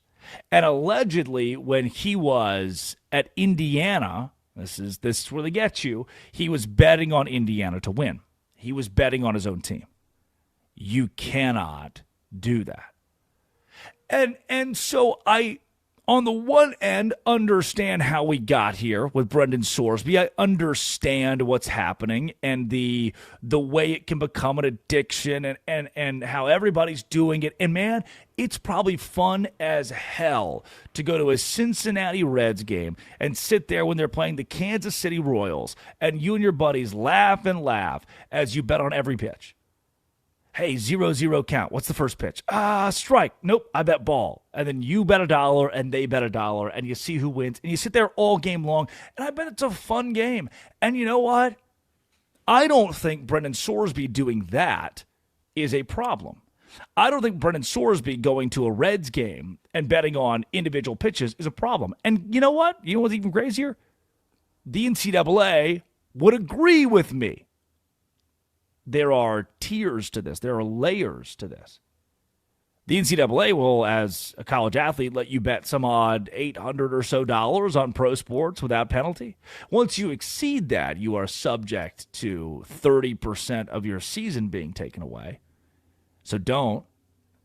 Per ESPN, the guidelines in 2023 include guidance that wagers greater than $800 would lead to the potential loss of 30% of a season of eligibility for cumulative wagering that greatly exceeded $800. The staff is directed to consider whether additional loss of eligibility, including permanent ineligibility, is appropriate in this whole case. For a guy who threw 27 touchdowns and 5 interceptions as a redshirt junior at Cincinnati before transferring to Texas Tech. So you can sit there and wager $1 here, $1 there on a strike or a ball at a Reds game. And then as long as you don't exceed $800, you're in the clear. But that's not the problem. The problem is that when at Indiana, it is alleged Brendan Sorsby, a member of the Indiana football team, wagered on Indiana football. Further, if you date this whole thing back, what is 2022, 2023? So, I mean, he's a redshirt senior, so it would have been 2021 or 22. That is an era where Sorsby wasn't even old enough to gamble. He couldn't even have logged in to most of these accounts. They would have tracked his IP address. As a college athlete, they have your name. They have your parents' email. They have this whole thing online. They're going to track how you wager. They're going to track your age. They're going to want your ID. They're going to have your debit card or credit card information to pay you out or take money from you when your bets are incorrect. Sorsby was in the middle of that, and as a college football player, was betting on college football. What I am asking, what I am begging from college athletes is to do whatever you want with pro sports. Go bet $100 that the Spurs will win the NBA championship.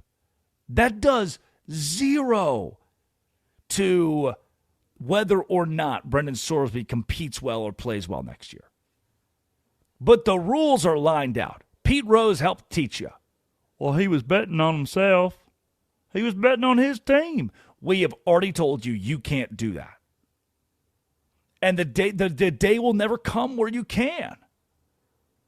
Will we get more lenient on this? Absolutely. This is like the weed thing. 20 years ago. Oh, you punched your wife. Come on. Let the guy play. It's just an emotional moment. Let him play. We didn't care about that. We still, by and large, don't really care about domestic violence. We still, by and large, don't care about abuse, racism. I was like, oh, whatever. Guy's a great athlete. But weed 20 years ago, if you did one single hit of the weed, grade A cannabis indica, you're done. Your season's over. You're suspended 81 games in baseball or 16 games in football. Now, today, if you hit the bud or take a gummy, you're fine. You're fine. The NFL, the NBA, college, we've all like, oh, well, these guys smoke weed, so you're good. Just do whatever you want. Smoke the weed. 20 years ago, it's going to ruin your life. Today, we don't even care.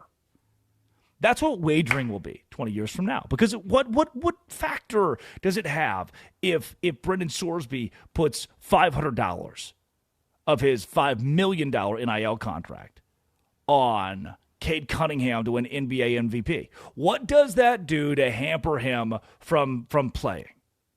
Nothing. And if everybody else has the freedom, if I have the freedom to put $500 on Kate Cunningham, then surely shouldn't the great American citizen Brendan Sorsby be able to do the same? That's the argument being made here, and it's a fair one. But where the buck stops, the reason that I don't think Brendan Sorsby, with its nuclear violation, is ever going to play college football again is because when he was a player at Indiana in a season that he played in, he bet on college football. And that, the NCAA stance on that, is the death penalty. Hunter Deckers, the Iowa State kid, is an example of it. It is the death penalty. Sorsby is now in rehab for a gambling addiction. But I don't know if that kind of PR move is going to save you here. The examples of this are not good for the player. And I do think that Brendan Sorsby, who is under investigation by the NCAA right now, has played his final snap as a college quarterback. And Texas Tech just lost their signal caller. Sponsored by Navy Federal Credit Union, proudly serving all branches of the armed services, veterans, and their families. Learn more at NavyFederal.org. Our members are the mission. Coming up, Idiot of the Day. This is the Drake Toll Show. This is West.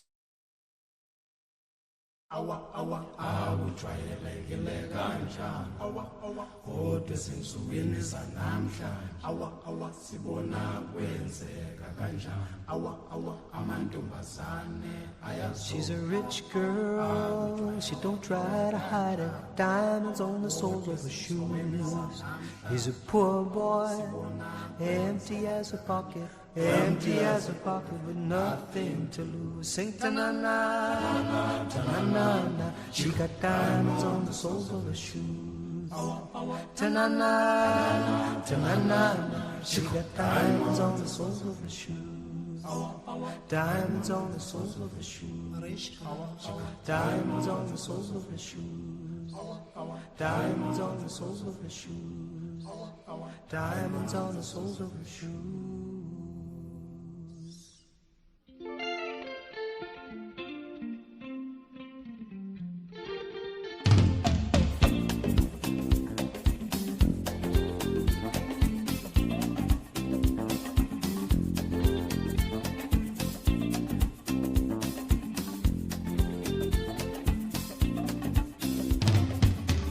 Say she's crazy, she got diamonds on the soles of her shoes.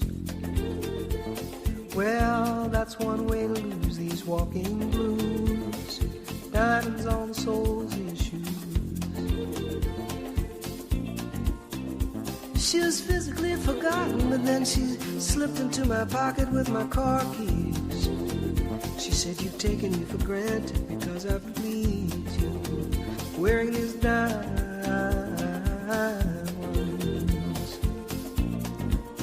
And I could say, ooh,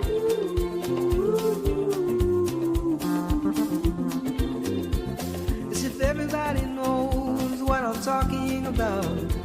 As if everybody here would know exactly what I was talking about. I'm talking about diamonds on the soles of her shoes.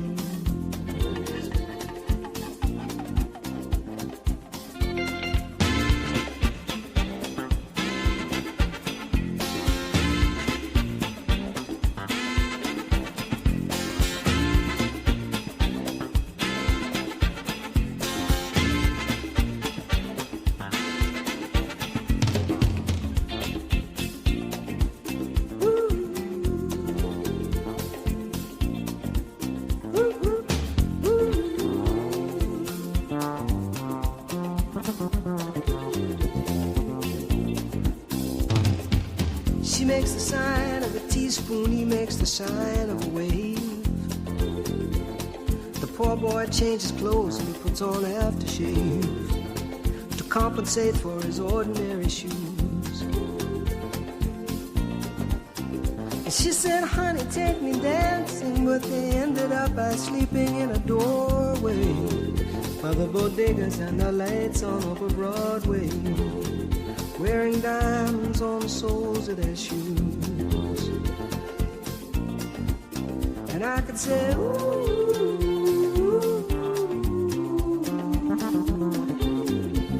and everybody here would know what I was talking about. I mean, everybody here would know exactly what I was talking about. I'm talking about time.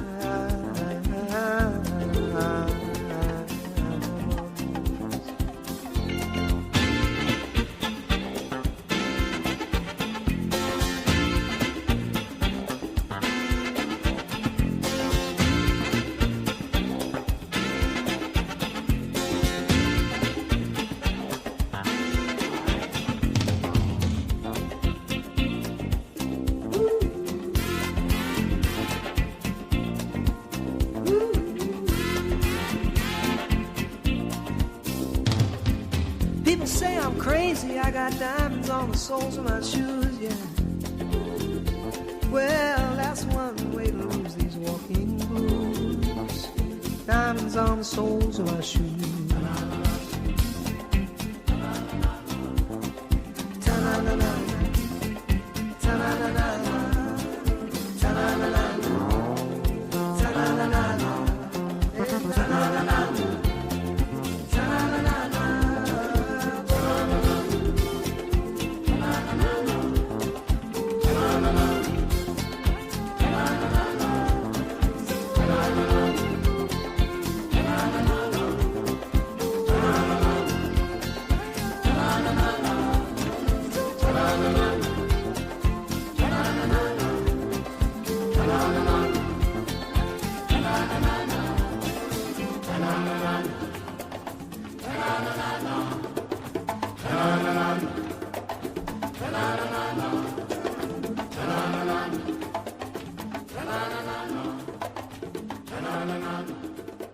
Come on, girl.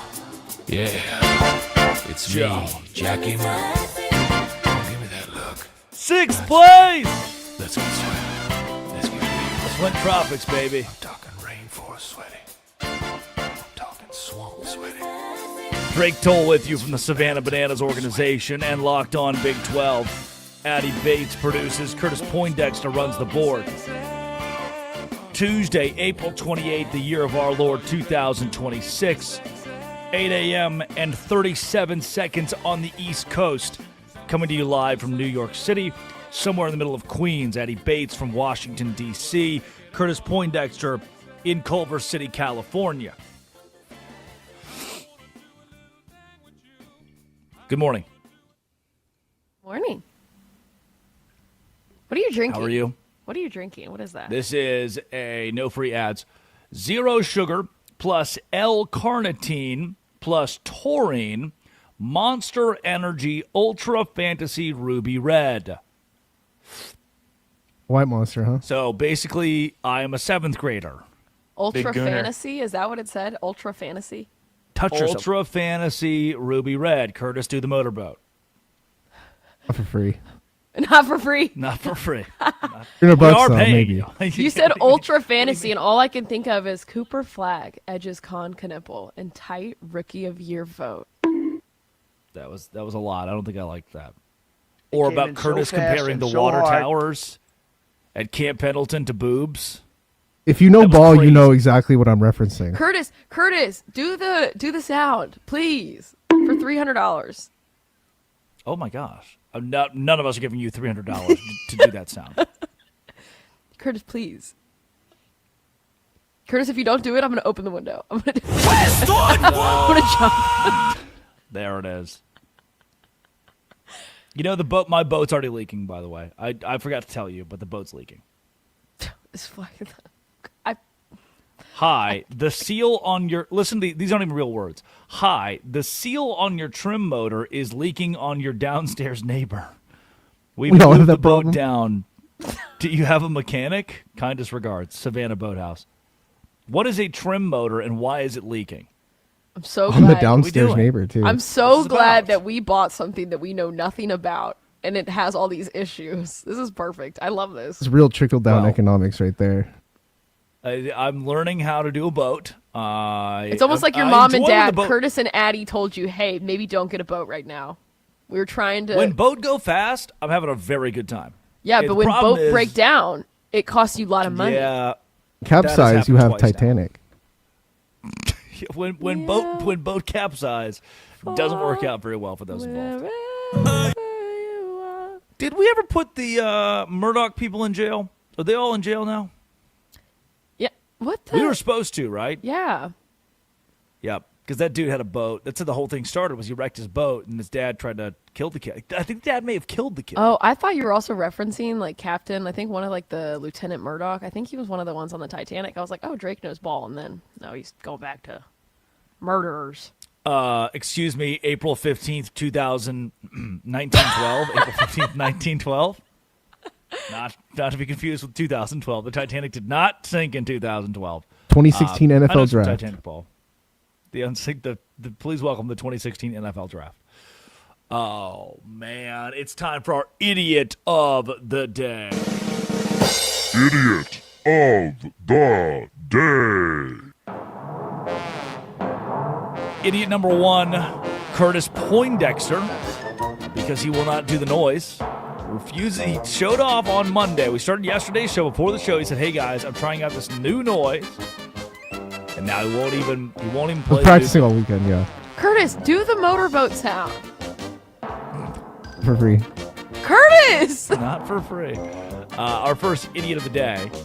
Here is Ken Rosenthal going absolutely in on the Boston Red Sox. There are a few people more connected in Major League Baseball, if any, than Ken Rosenthal. Here is exactly how you should feel about the Alex Cora firing in Boston. They are the league leader in dysfunction, in overreaction, and in scapegoating. So what happened on Saturday, about, 2 minutes before we went on the air on Fox? Alex Cora was fired, along with 5 of his coaches, and it's really 6 because you can count Jason Veritek in that group. And the Red Sox hired an interim, their AAA manager, Chad Tracy. Now, Cora indeed was in the second year of a 3-year, $21.75 million contract. He has basically almost 2 years left on that deal. The Red Sox will be obligated to pay that off unless he gets another job. We'll get to that.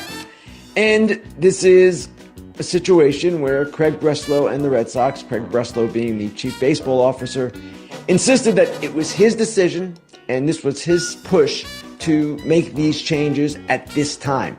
Remember, the date of these changes was April 25th. That's remarkably early. The Red Sox at that time were 10-17. Okay, yes, they had been struggling, but this move shocked the entire industry.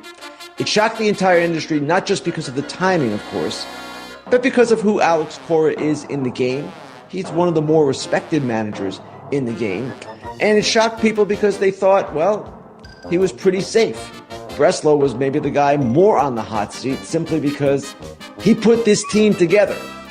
He's the guy who didn't trade an outfielder, who didn't sign Alex Bregman, who stressed run prevention for a team that has not been all that good at run prevention just yet. Addy, I think the observation that Breslow is the problem is about as astute as it gets. Alex Cora was not the issue. I think Ken Rosenthal listens to the Drake Toll show. I think he does. I think that was proof right there because I said that word for word yesterday. So, Addy Bates, Ken Rosenthal, same height, same take on that one. So, he says bonk tomorrow, then it's confirmed. He is shorter, isn't he? I think he's shorter than I am, actually. Oof. No. Is that real? Okay. All right. I'm not that short. Okay. Well, Ken Rosenthal may be. The bow tie. He's 5'5". He's 5'5"? L. I think Napoleon was taller than that. I'm 5'3". Yeah. This is a lot. Idiot of the day. Makai Lemon. I already ragged on the Pittsburgh Steelers as the idiot of the day because they're the ones who had the 21st draft pick in the 2026 NFL draft. And while the Cowboys were drafting at 20, the Pittsburgh Steelers, I should say, called Makai Lemon and said, hey, you are a Pittsburgh Steeler. Lemon said, great. Well, then, the 20th overall pick, the Cowboys traded to the Eagles. And then the Eagles got Makai Lemon. That made the Pittsburgh Steelers the idiot of the day for calling the guy a pick ahead of time. And then this video surfaced. Jay Jordan tweets, "It's funny to watch young, sober guys imitate people on drugs and just why?" Here is at the combine, 11 seconds of Makai Lemon swaying, it's at a podium swaying his shoulders all cocky like. Here's what he had to say. Oh, that's a tough one. I'm going to go 3 for you for sure. I'm going to go Jay Jettis. I'm going to go Jamar Chase. I'm going to go JSN. It's even less of the cadence and more like how he's doing, he's wiggling his shoulders, dipping in and back out. As if he's on some sort of, a sneaky little snake. That's exactly what he looks like. As if he's trying to, I'm just not sure what we're doing here. Addie? Sorry, Curtis, did that go out over the air? Or did you just say that in my ear? Professional here. Yeah, okay. Curtis is just saying stuff in my ear. He's whispering sweet nothings. Yeah, great. Well, the Eagles got a dog. They got their guy.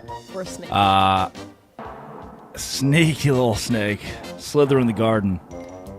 Idiot of the day. The San Diego Chargers. Addie, you want to take this one? Yeah, okay. Say the name again. The San Diego Chargers. If I say it enough, maybe they'll change it back. The LA Chargers, Addie? Thank you. So they tweeted, it was it's 2 different pictures, right? That's not even what's important. It says, you know who this MF looked like, low-key? This is an official page. Hold on. Are you telling me the official Los Angeles Chargers page tweeted what? The official Chargers Twitter account said what? You know who this MF looked like, low-key? What does MF stand for? Guess. Most fun. Mother lover. Surely they must have capitalized the first letter in the sentence, right? No. They run it like Drake Toll's page. And surely there's not a space between the punctuation at the end with low key right there. No, I mean, there's space. It looks like a teenager wrote this. It does look a lot like a teenager wrote this. I don't know why at some point professional brands in the world have the tweet like this. I don't understand it. In the same way that Makai Lemon was kind of waving his head around and dipping his shoulders, that's how the Chargers are tweeting. That's when you make fun of him, just know that's who's tweeting from the Chargers official account. This is good. From Coyote Raider. It's a quote. He's got a screenshot of Andy Staples from On 3 on the graphic, alongside a screenshot of Brendan Sorsby. And the quote is, as if Staples had said this, which he did not.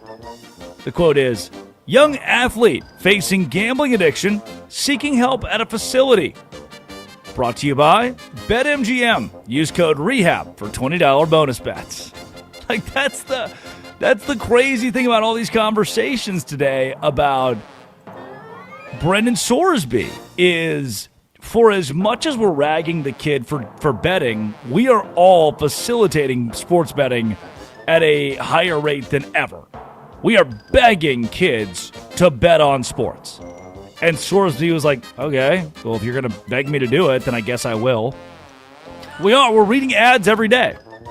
Across the board. Every sports show. For sports betting. And Sorsby said, okay, I've heard enough ads. I'll do it. And now he'll probably never play college football again. Now, I bet. I think the issue is that he had to do this. He had to go all in because if he did any second chance betting, that would hurt his testosterone. Kill his testosterone. Yep, correct. Yep. No second chance bets, no bet insurance. That will hurt your testosterone. MGM has a which free would second be bad. chance bet. Bet on the NBA or whatever they'd say. The NBA playoffs or however they do that. Yeah. Idiot of the day. FanDuel? Question mark? Again, earlier you mentioned that I get half my news from the FanDuel Sportsbook. They tweet out all kinds of stuff as if all of these betting accounts tweet out as if they are kind of the headlines, as if they're journalists. But they asked a question yesterday. This one went too far. Would you rather, A, be given $50,000 right now, tax-free even, or B, have 100 pitches to hit a home run off of Paul Skeens for $100 million? Addie, this might be the stupidest question ever posed in human history. My favorite part is, would you rather have $50,000 or $0? No, the average person is not hitting it. Most MLB players aren't even hitting a home run off of Paul Skeens. You think that I can have 100 pitches? I don't even know if I'm getting an infield single. I think I would be scared to bunt, if I'm being quite honest with you. If I see something 102 going at me, I think I'd get out of the batter's box. I'd chicken out. It's humble from Jiggles star Addie Bates. I am the star of the Jiggles, but past that, I don't think I can do it.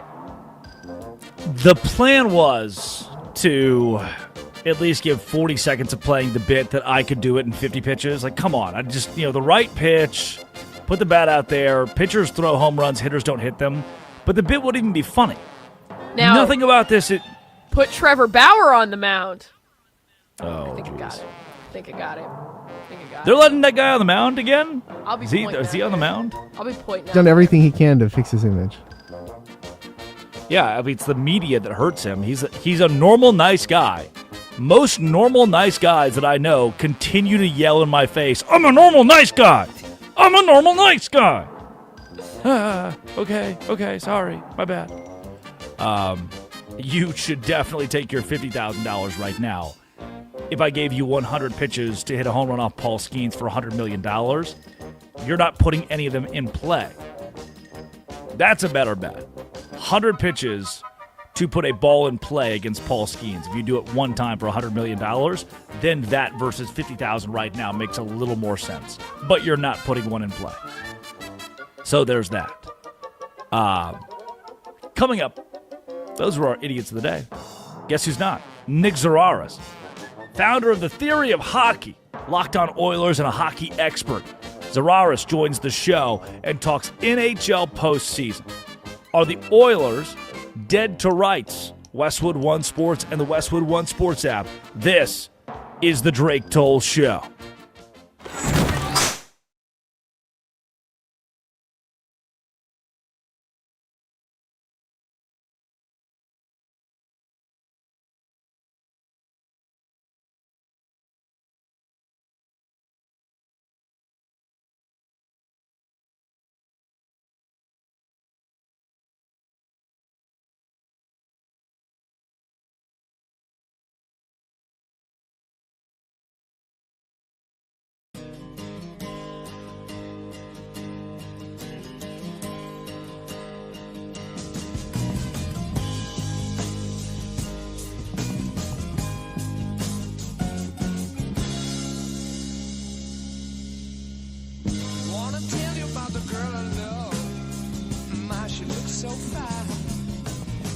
She's the only one that I've been dreaming of. Maybe someday she will be all mine.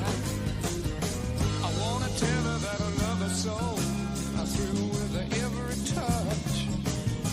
I need to tell her she's the only one I really love.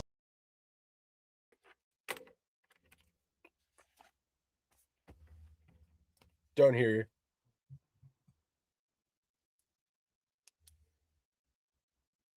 Nope. Can you hear me? There we go. Okay, yeah, it's our little setup that we have going on here is a little whack. No worries. It's our remote setup. Drake's out of town. Gotcha. So I apologize. How are you feeling about your Oilers? Not great. I'll be honest with you. They maybe win tonight. They limp to a 6th game, but they've been getting thoroughly outplayed for a week now, and nothing. McDavid's maybe 65, 70%. There's just not a lot to be optimistic about when it comes to them. They've done freakier stuff. Them dragging that cup final 2 years ago to a game 7 is one of the more improbable things I've ever seen. So it's not over by any means. I don't feel good about it, though. No, I I don't know. I'm on the fence about my Tampa Bay Lightning. I don't know. Their stars have outplayed Montreal stars, but Montreal special teams have been just a smidge better, and that's been the difference in the series. It's been, 3 overtime games, 4 overtime games. It's been about as close as it could be. I think the Lightning have a slight edge, but they're going to play at least 2 more, and we'll see. Yeah, so I go into it. I'm going to be disappointed that way when they win. I'm like, oh, this is great. Like, this is awesome. That's just how I approach my sports teams and playoffs now. I'm just like, no. I take it too seriously. I'm a Met Nick Ranger fan. That's all I do is, I don't expect my team to win ever. If they win, that's a pleasant surprise. No, not the Mets. That's yeah. Oh, no. Yeah. It's fun. Builds character. It builds character. Curtis, how much time until we're back? Okay, we have 2 minutes until we're back. Yeah, like I said yesterday, we'll hit on tonight's games. Obviously, we'll ask you about the Oilers and stuff like that. There he is. He just can't talk right now because of his remote setup. But he's mute. Yeah, he can do signs. He can do signs. Yeah. Is that a Mitch Marner jersey behind you? That's a London Knights Marner, yeah. That's crazy. That's awesome. Oh.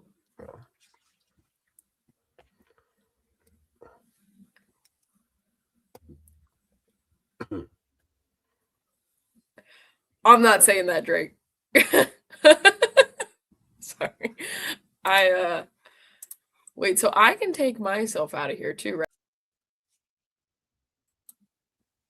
Guys, we figured it out.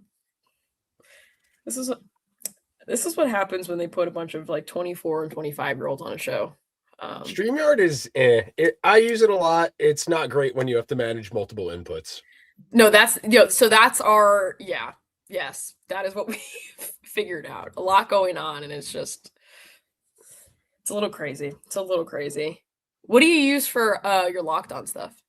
Usually StreamYard. For a while, we were using Restream. I've done Riverside on projects I've used. None of them are great when it comes to switching between 2 or 3 things. And nobody wants to do work in OBS. Yeah. You can get away with it for certain things, but it's not it doesn't run great, which is the biggest issue.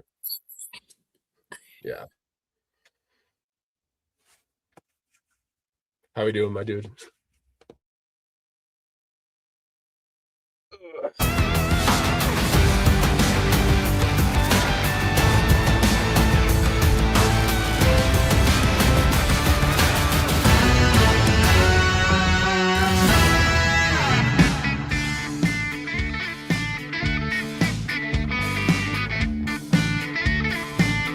It is the Drake Toll Show. Good morning. Drake Toll with you from the Savannah Bananas organization and Locked On Big 12. Thanks for waking up with us. 6 a.m. to 9 a.m. Eastern time every single day. If you're on the West Coast, you were probably asleep last night. I mean, if you're up right now, I would hope you were asleep when the Golden Knights won it in overtime against the Mammoth. Or you got a glimpse, maybe, of the Penguins over the Flyers, scoreless in the third period, and the Penguins get it done. That series now at 3-2. And tonight, certainly look forward to the Bruins and Sabres, Wild Stars, Ducks, Oilers, and now on the Drake Toll Show, hockey expert Nick Zeraris joining us. Thanks for being up so early this morning, Nick. And we'll start it with your Locked On Oilers team. Before we get to the big headlines, the storylines, I don't think this one's number one today, but it's top of mind for you. Are the Oilers dead in the water yet? As far as winning the West goes, almost certainly. The path coming back from 3-1 down in the first round alone. Then you play Vegas or Utah in the second round, and then you play whoever comes out of that gauntlet in the Central. We've seen this group pull off some pretty impressive comebacks. 3-2 against Vancouver 2 years ago, getting to Game 7 in the Stanley Cup Final 2 years ago. They are not dead as far as this series goes, but as far as upward trajectory, big picture, it feels like a really tall order for them to rattle off the type of run they need to climb out of the hole they've been in. And they've been getting outplayed. It'd be one thing if a couple overtime losses, some bad bounces. They've been getting thoroughly outplayed since game 2, and they haven't really had answers for this Anaheim group that plays as aggressive as anybody in the league, that creates a ton of dangerous offense, and ultimately has really given the Oilers fits in a way we haven't seen from anybody other than the Panthers the last couple of years.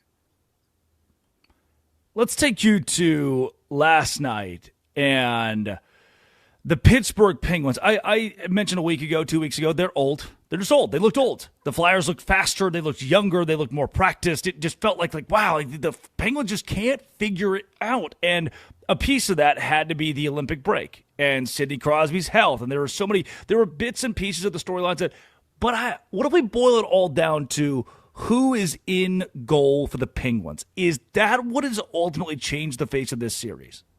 It's definitely part of it. And we often see coaches not necessarily change the goalie because they think the goalie is playing poorly. But in a situation like that, where the goalies are relatively on even organizational footing, we'll see the coach change goalies as kind of an impetus to spark better defensive play, as an obligation. Okay, we let the first guy down. We didn't do a good enough job in front of Stuart Skinner.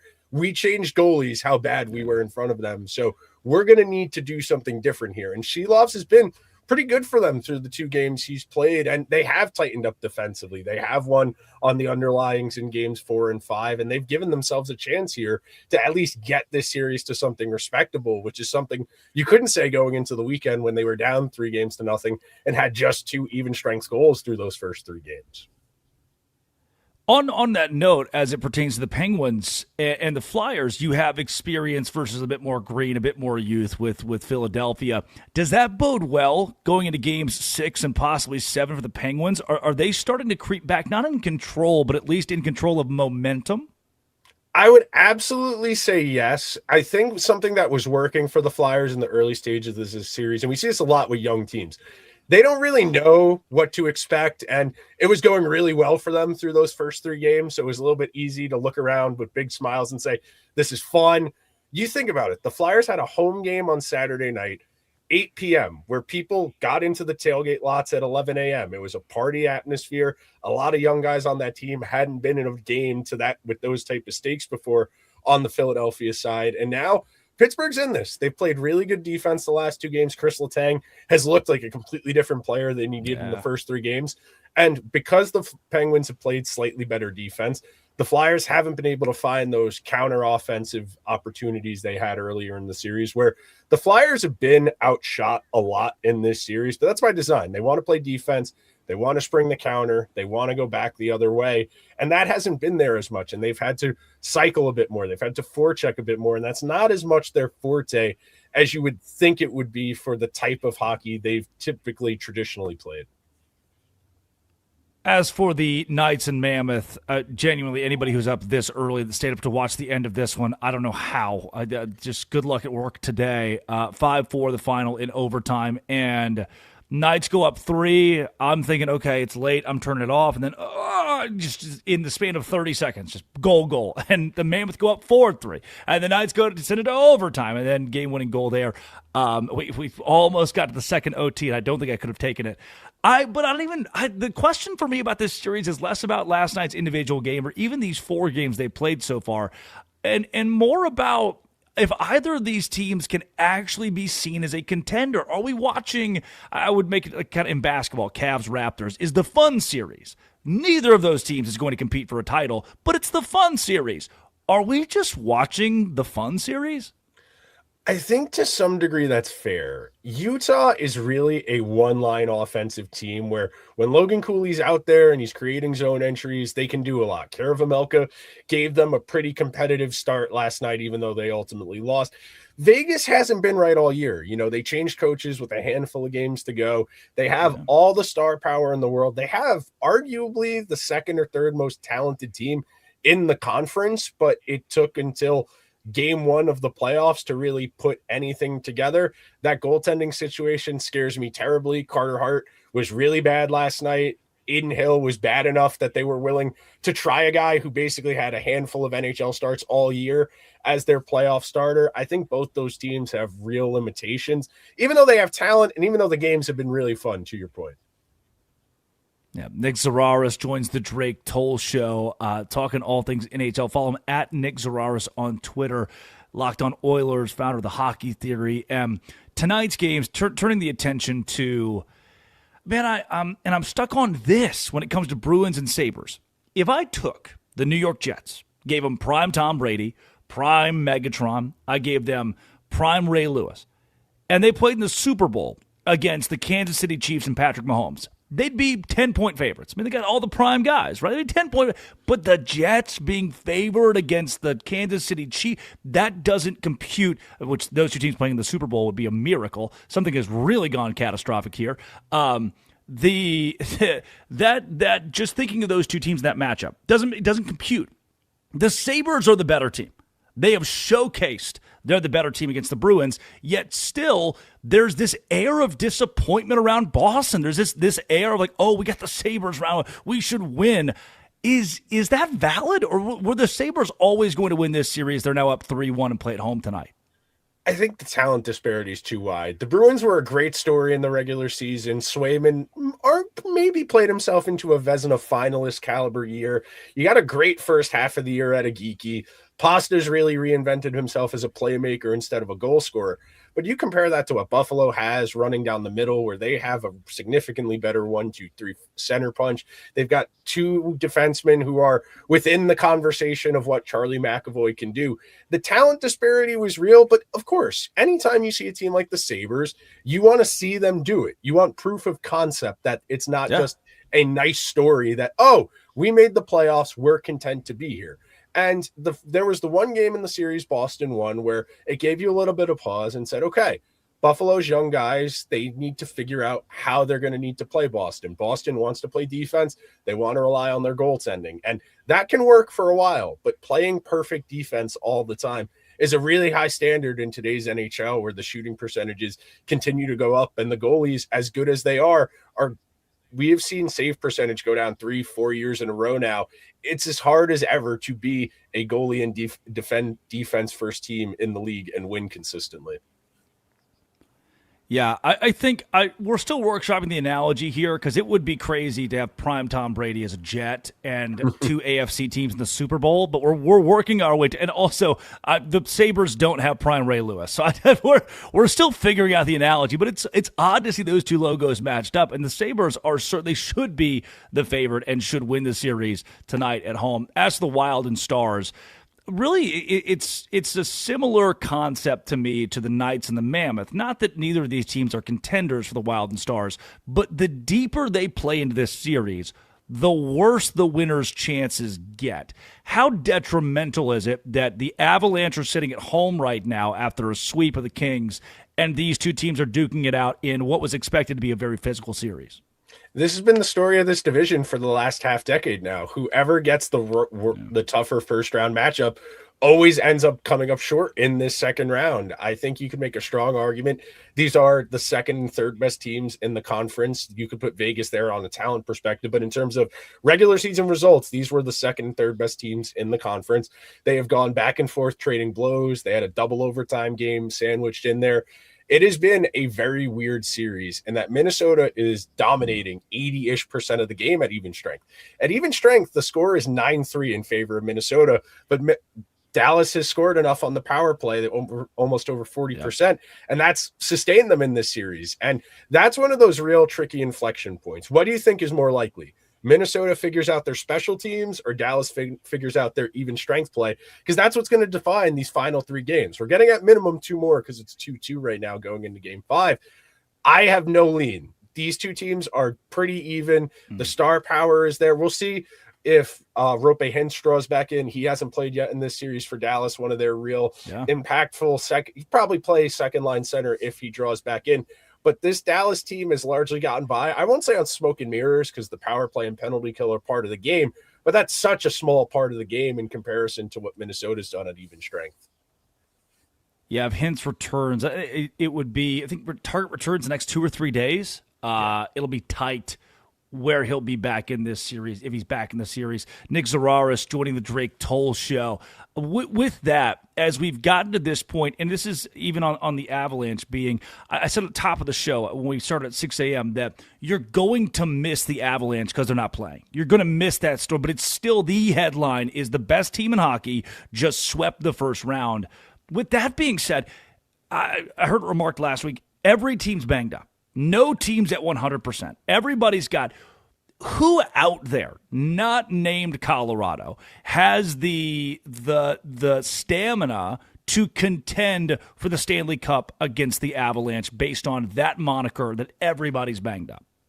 You have to game it out. You almost have to pick who has the easiest path to get to the final as opposed to who the best team is. You can make a strong argument, whoever comes out of the Atlantic Division, whether that's Buffalo, Tampa, or Montreal, whichever team comes out of that side of it would play Carolina most likely in the conference final. That's a significantly easier path than even what Colorado's going to face. Colorado's going to have to play Dallas or Minnesota in round 2, and then whoever comes out of the Pacific in the conference final, and that's probably a more challenging path than whoever comes out of the Atlantic. I would venture to say Tampa Bay purely because of the fact they survived a regular season where Victor Hedman played only about 30 games, Ryan McDonough only played about 30 games, and they stumbled upon guys like J.J. Moser, who hadn't really played to the degree he had this year, and I trust experience. Tampa's got as much experience as anybody in these playoffs, even though you can make an argument Montreal's probably outplayed them in this series overall. It's 2-2 after 4 games. There is plenty of opportunity there for Tampa to kind of assert itself in this series. We'll see if Victor Hedman, who hasn't played yet in these playoffs, draws back in at some point, whether it's in a future round, if they should advance or not. But Tampa has the right pieces where you're getting star performances from Brandon Hagel and Jake Gensel. You're getting decent enough goaltending from Vasilevsky. Tampa kind of fits that box of we've been here before, but the new guys we have seem to be rising to the occasion as our old guard, as the group that won those cups kind of starts to age out. Yeah, if you weren't here on December 19th, why show up on April 29th when the Canadiens Lightning, Penguins Flyers, Mammoth Golden Knights, tonight's going to be great. We're still a couple days away from a truly gauntlet of a slate on Wednesday that will decide some of these series and the direction they go to finish up. Nick Zeraris, what can we expect from you? Where can folks follow you in the next few weeks as the postseason rolls on? All my socials finally uniform after being yelled at for more than once to have the same handle on everything. It's Nick Zeraris, Nick, Zararis. Locked On Oilers is on all the major podcasting platforms and YouTube. Nick, thanks for your time early this morning. Thanks for having me. It's great to be up this early after staying up for overtime hockey. Always. Nick, thanks again. Go Bolts go is Addy Bates' message today. Nick Zeraris, again, give him a follow and keep up with his hockey coverage the rest of this postseason. When we return, the Detroit Pistons, what a disappointment last night, and what a disappointment in this series. Is it over for the number 1 seed in the East and Brendan Sorsby? Won't play, the number 1 quarterback in the transfer portal won't play college football next year? Yeah, that decision's kind of out of his hands at this point. This is Westwood One Sports and the Westwood One Sports app. This is the Drake Toll Show.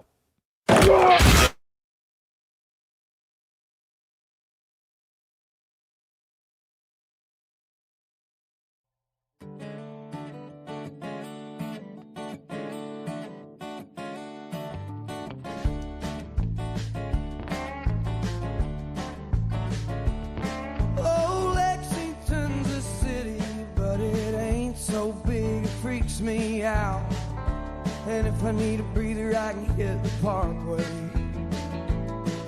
Be home before the bars all close, drink away the lies she told, think about the days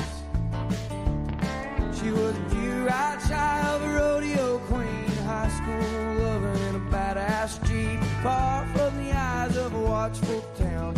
Mama didn't need to know. Good corn liquor to shake this cold, and good heart loving on a gravel road, Juliet. Won't you crawl outside your window and dance in the arms of your redneck Romeo?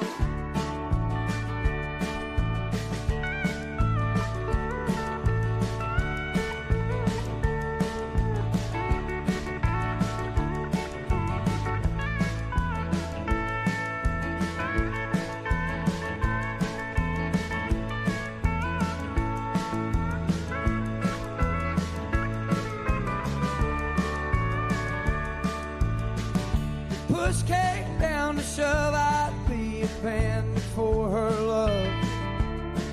Shoot sharp and walk away. She was good before she changed her name, and I bet that ain't all that's changed. Goddamn, I remember the nights. I was a young punk kid from a dried up town, Cold Car County full of hunting hounds. She was the one who kept those boys at bay. Her high heels and my red wing boots, cutting couches in the living room. Juliet, won't you crawl outside your window and dance in the arms of your redneck Romeo?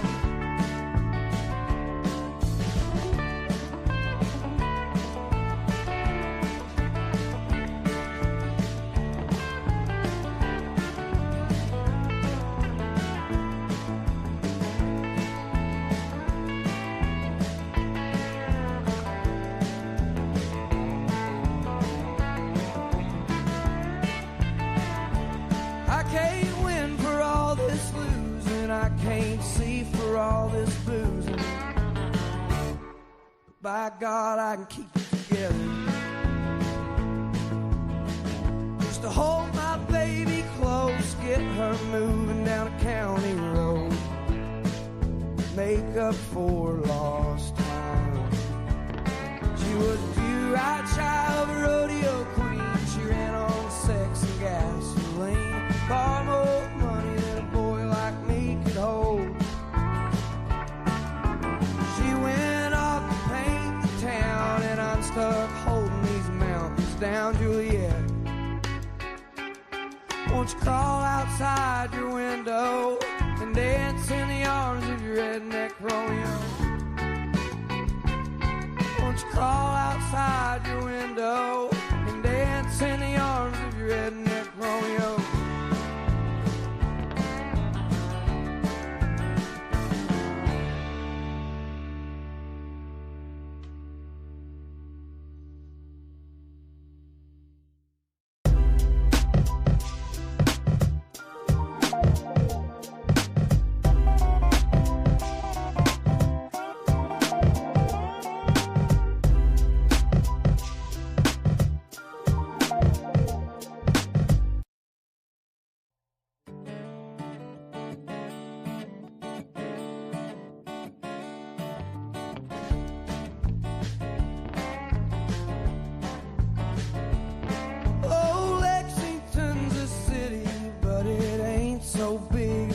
Me out, and if I need a breather I can hit the parkway.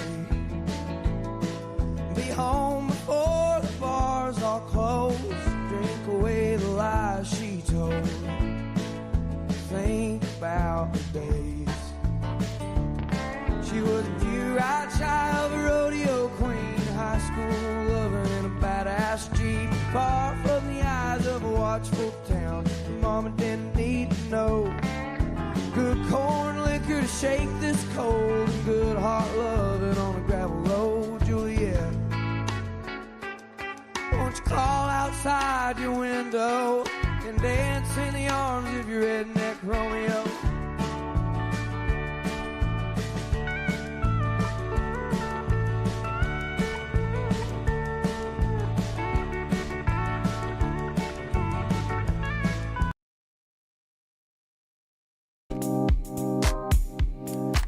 It is the Drake Toll Show. Westwood One Sports and the Westwood One Sports app. Addie Bates produces. Curtis Poindexter runs the board. Good morning, everybody, and it's time to close up shop. And then you better, you bet. Chris Mack this week? Return of the Mac, yeah. Turn on the Mac. Tell you what, man. I don't know about you guys, but I like that Chris Mack guy. I'm excited. I would, if I was you, and I am me, so I'm going to do it myself. I've got some meetings today, part of the Savannah Bananas deal, but I'm going to have that on mute. I'm going to have Chris Mack on. I like that guy. Because he's awesome. Because he's awesome. Well, yeah, that's a big piece of it, actually. You better, you bet. That's coming up in 17 of your finest minutes. In the meantime, let's take you back last night to the colossal fall apart for the Detroit Pistons. Gross, bad, ugly. The 1 seed in the East falls apart. And we started with a Jamal Cain, fourth quarter, 8 minutes, 40 seconds to go. Listen to the way the house is brought to, as every time Detroit in the fourth quarter of this game would crawl within a point or two, point or three, a bucket or two. It was just something else for Orlando. Jamal Cain throw it down. Okay. Uh-oh. Cain turns the corner.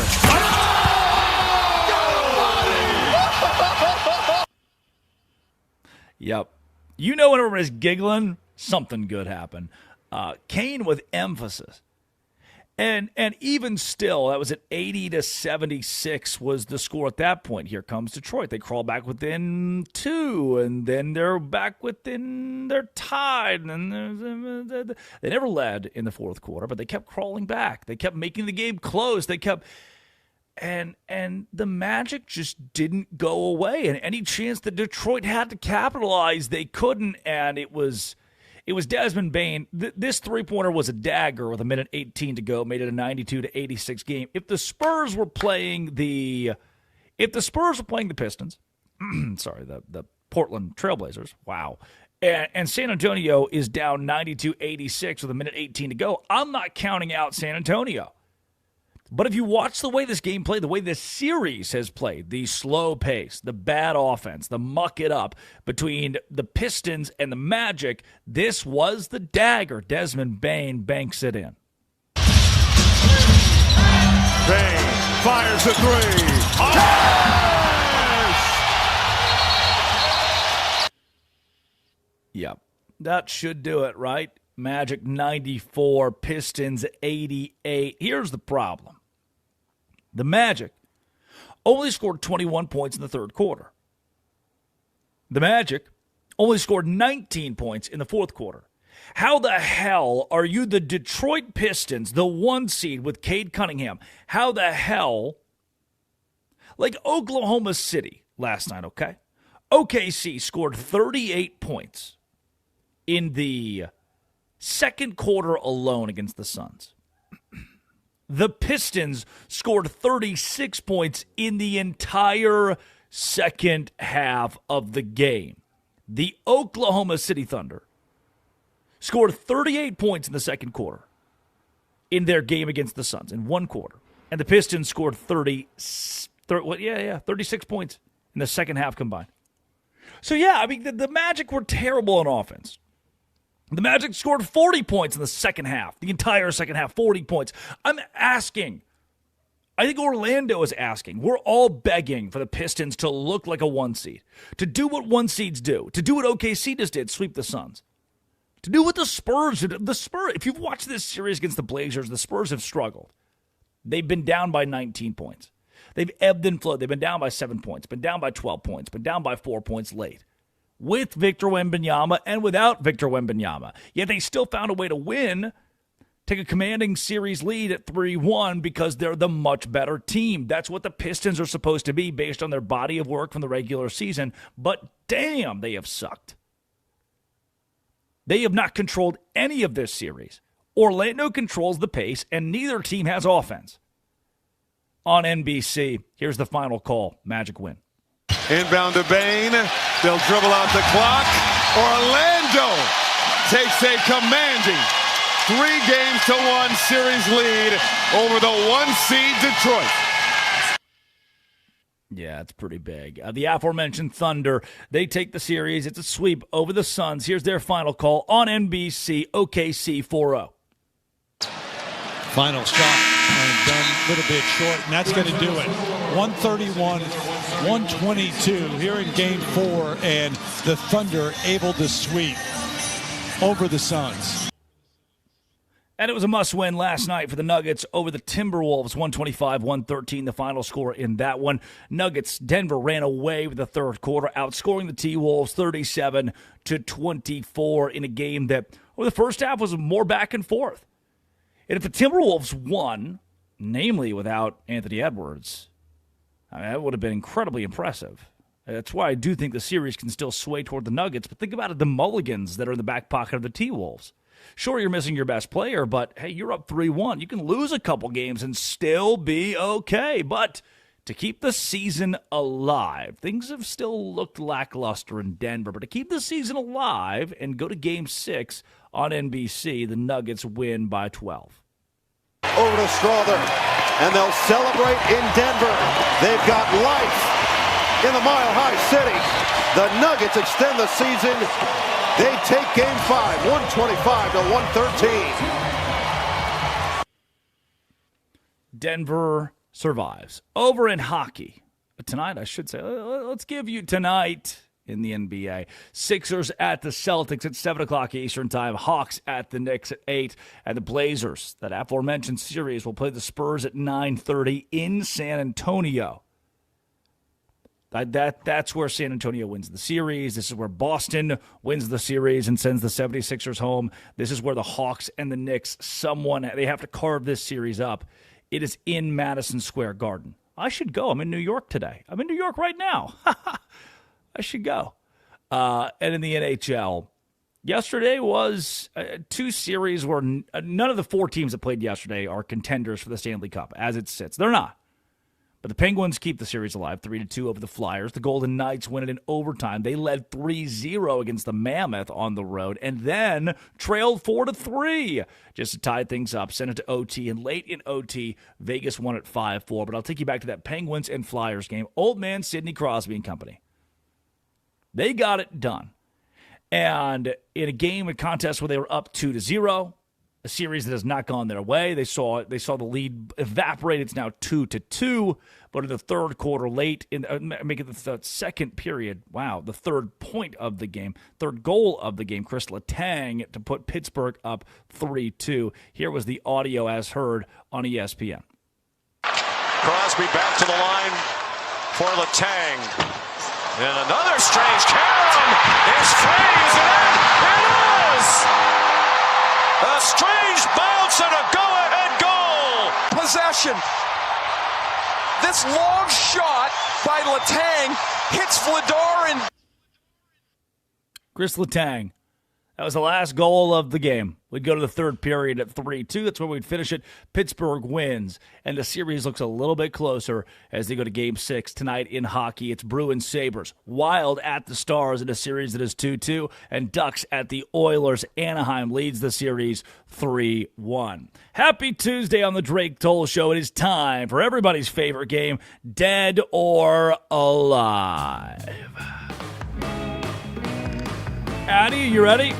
Oh, yeah. Just get my stretches in. I'm ready. Curtis, are you ready? Dead or alive today, Curtis? Jessica Alba. Oh, so alive. Jesus Christ. Yeah, she's alive. Super alive. Good, Addie. All right, Addie. Here's where they get a little bit tougher.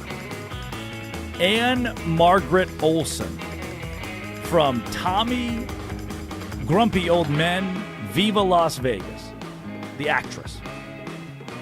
She had an affair, allegedly, with Elvis Presley. Is she dead? Curtis? I'll go live. It is 1-0, Curtis Poindexter. Anne Margaret is listening to the show right now, very, very alive. All right, we got a ball game, folks.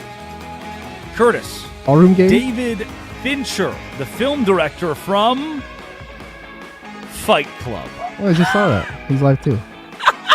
Alive. Addie? Fight Club. He's alive. Addie, Jorge Garcia.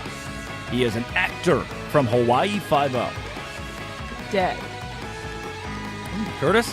Didn't he die recently or something? Dead. Wow, I mean, Jorge Garcia is as healthy as they get. Like, he's in the chat today. I'm sure there is a Jorge Garcia. He is actually Drunkle Sam in the chat. I mean, he's super, super alive. Okay, we're to Addie. Is it your turn? No, it's Curtis's turn. All right, here you go, Curtis. Dead or alive today, Saddam Hussein. Oh, man. Very dead. Very dead. Addie? He's dead. He's hanging out with Tupac. He's alive. Definitely is hanging. Yeah, Saddam Hussein would have been... Ooh, he died in 2006. He would have been 89 years old today. 89 years old for Saddam Hussein. Addie, Carolyn Jones, dead or alive. She's an actress from the Addams Family. Dead. Ooh, Curtis. We'll go dead. She is dead. Curtis playing a little defense here. Curtis! Died in 1983. It is Jay Leno's birthday. Obviously, he is alive. Marcia Strassman, Curtis. She's an actress from Honey, I Shrunk the Kids. We'll go alive. Addie? I was going to say alive, too. Okay, she's dead. That was your chance. You had really One more. Come on. Yep. James Baker III, White House Chief of Staff.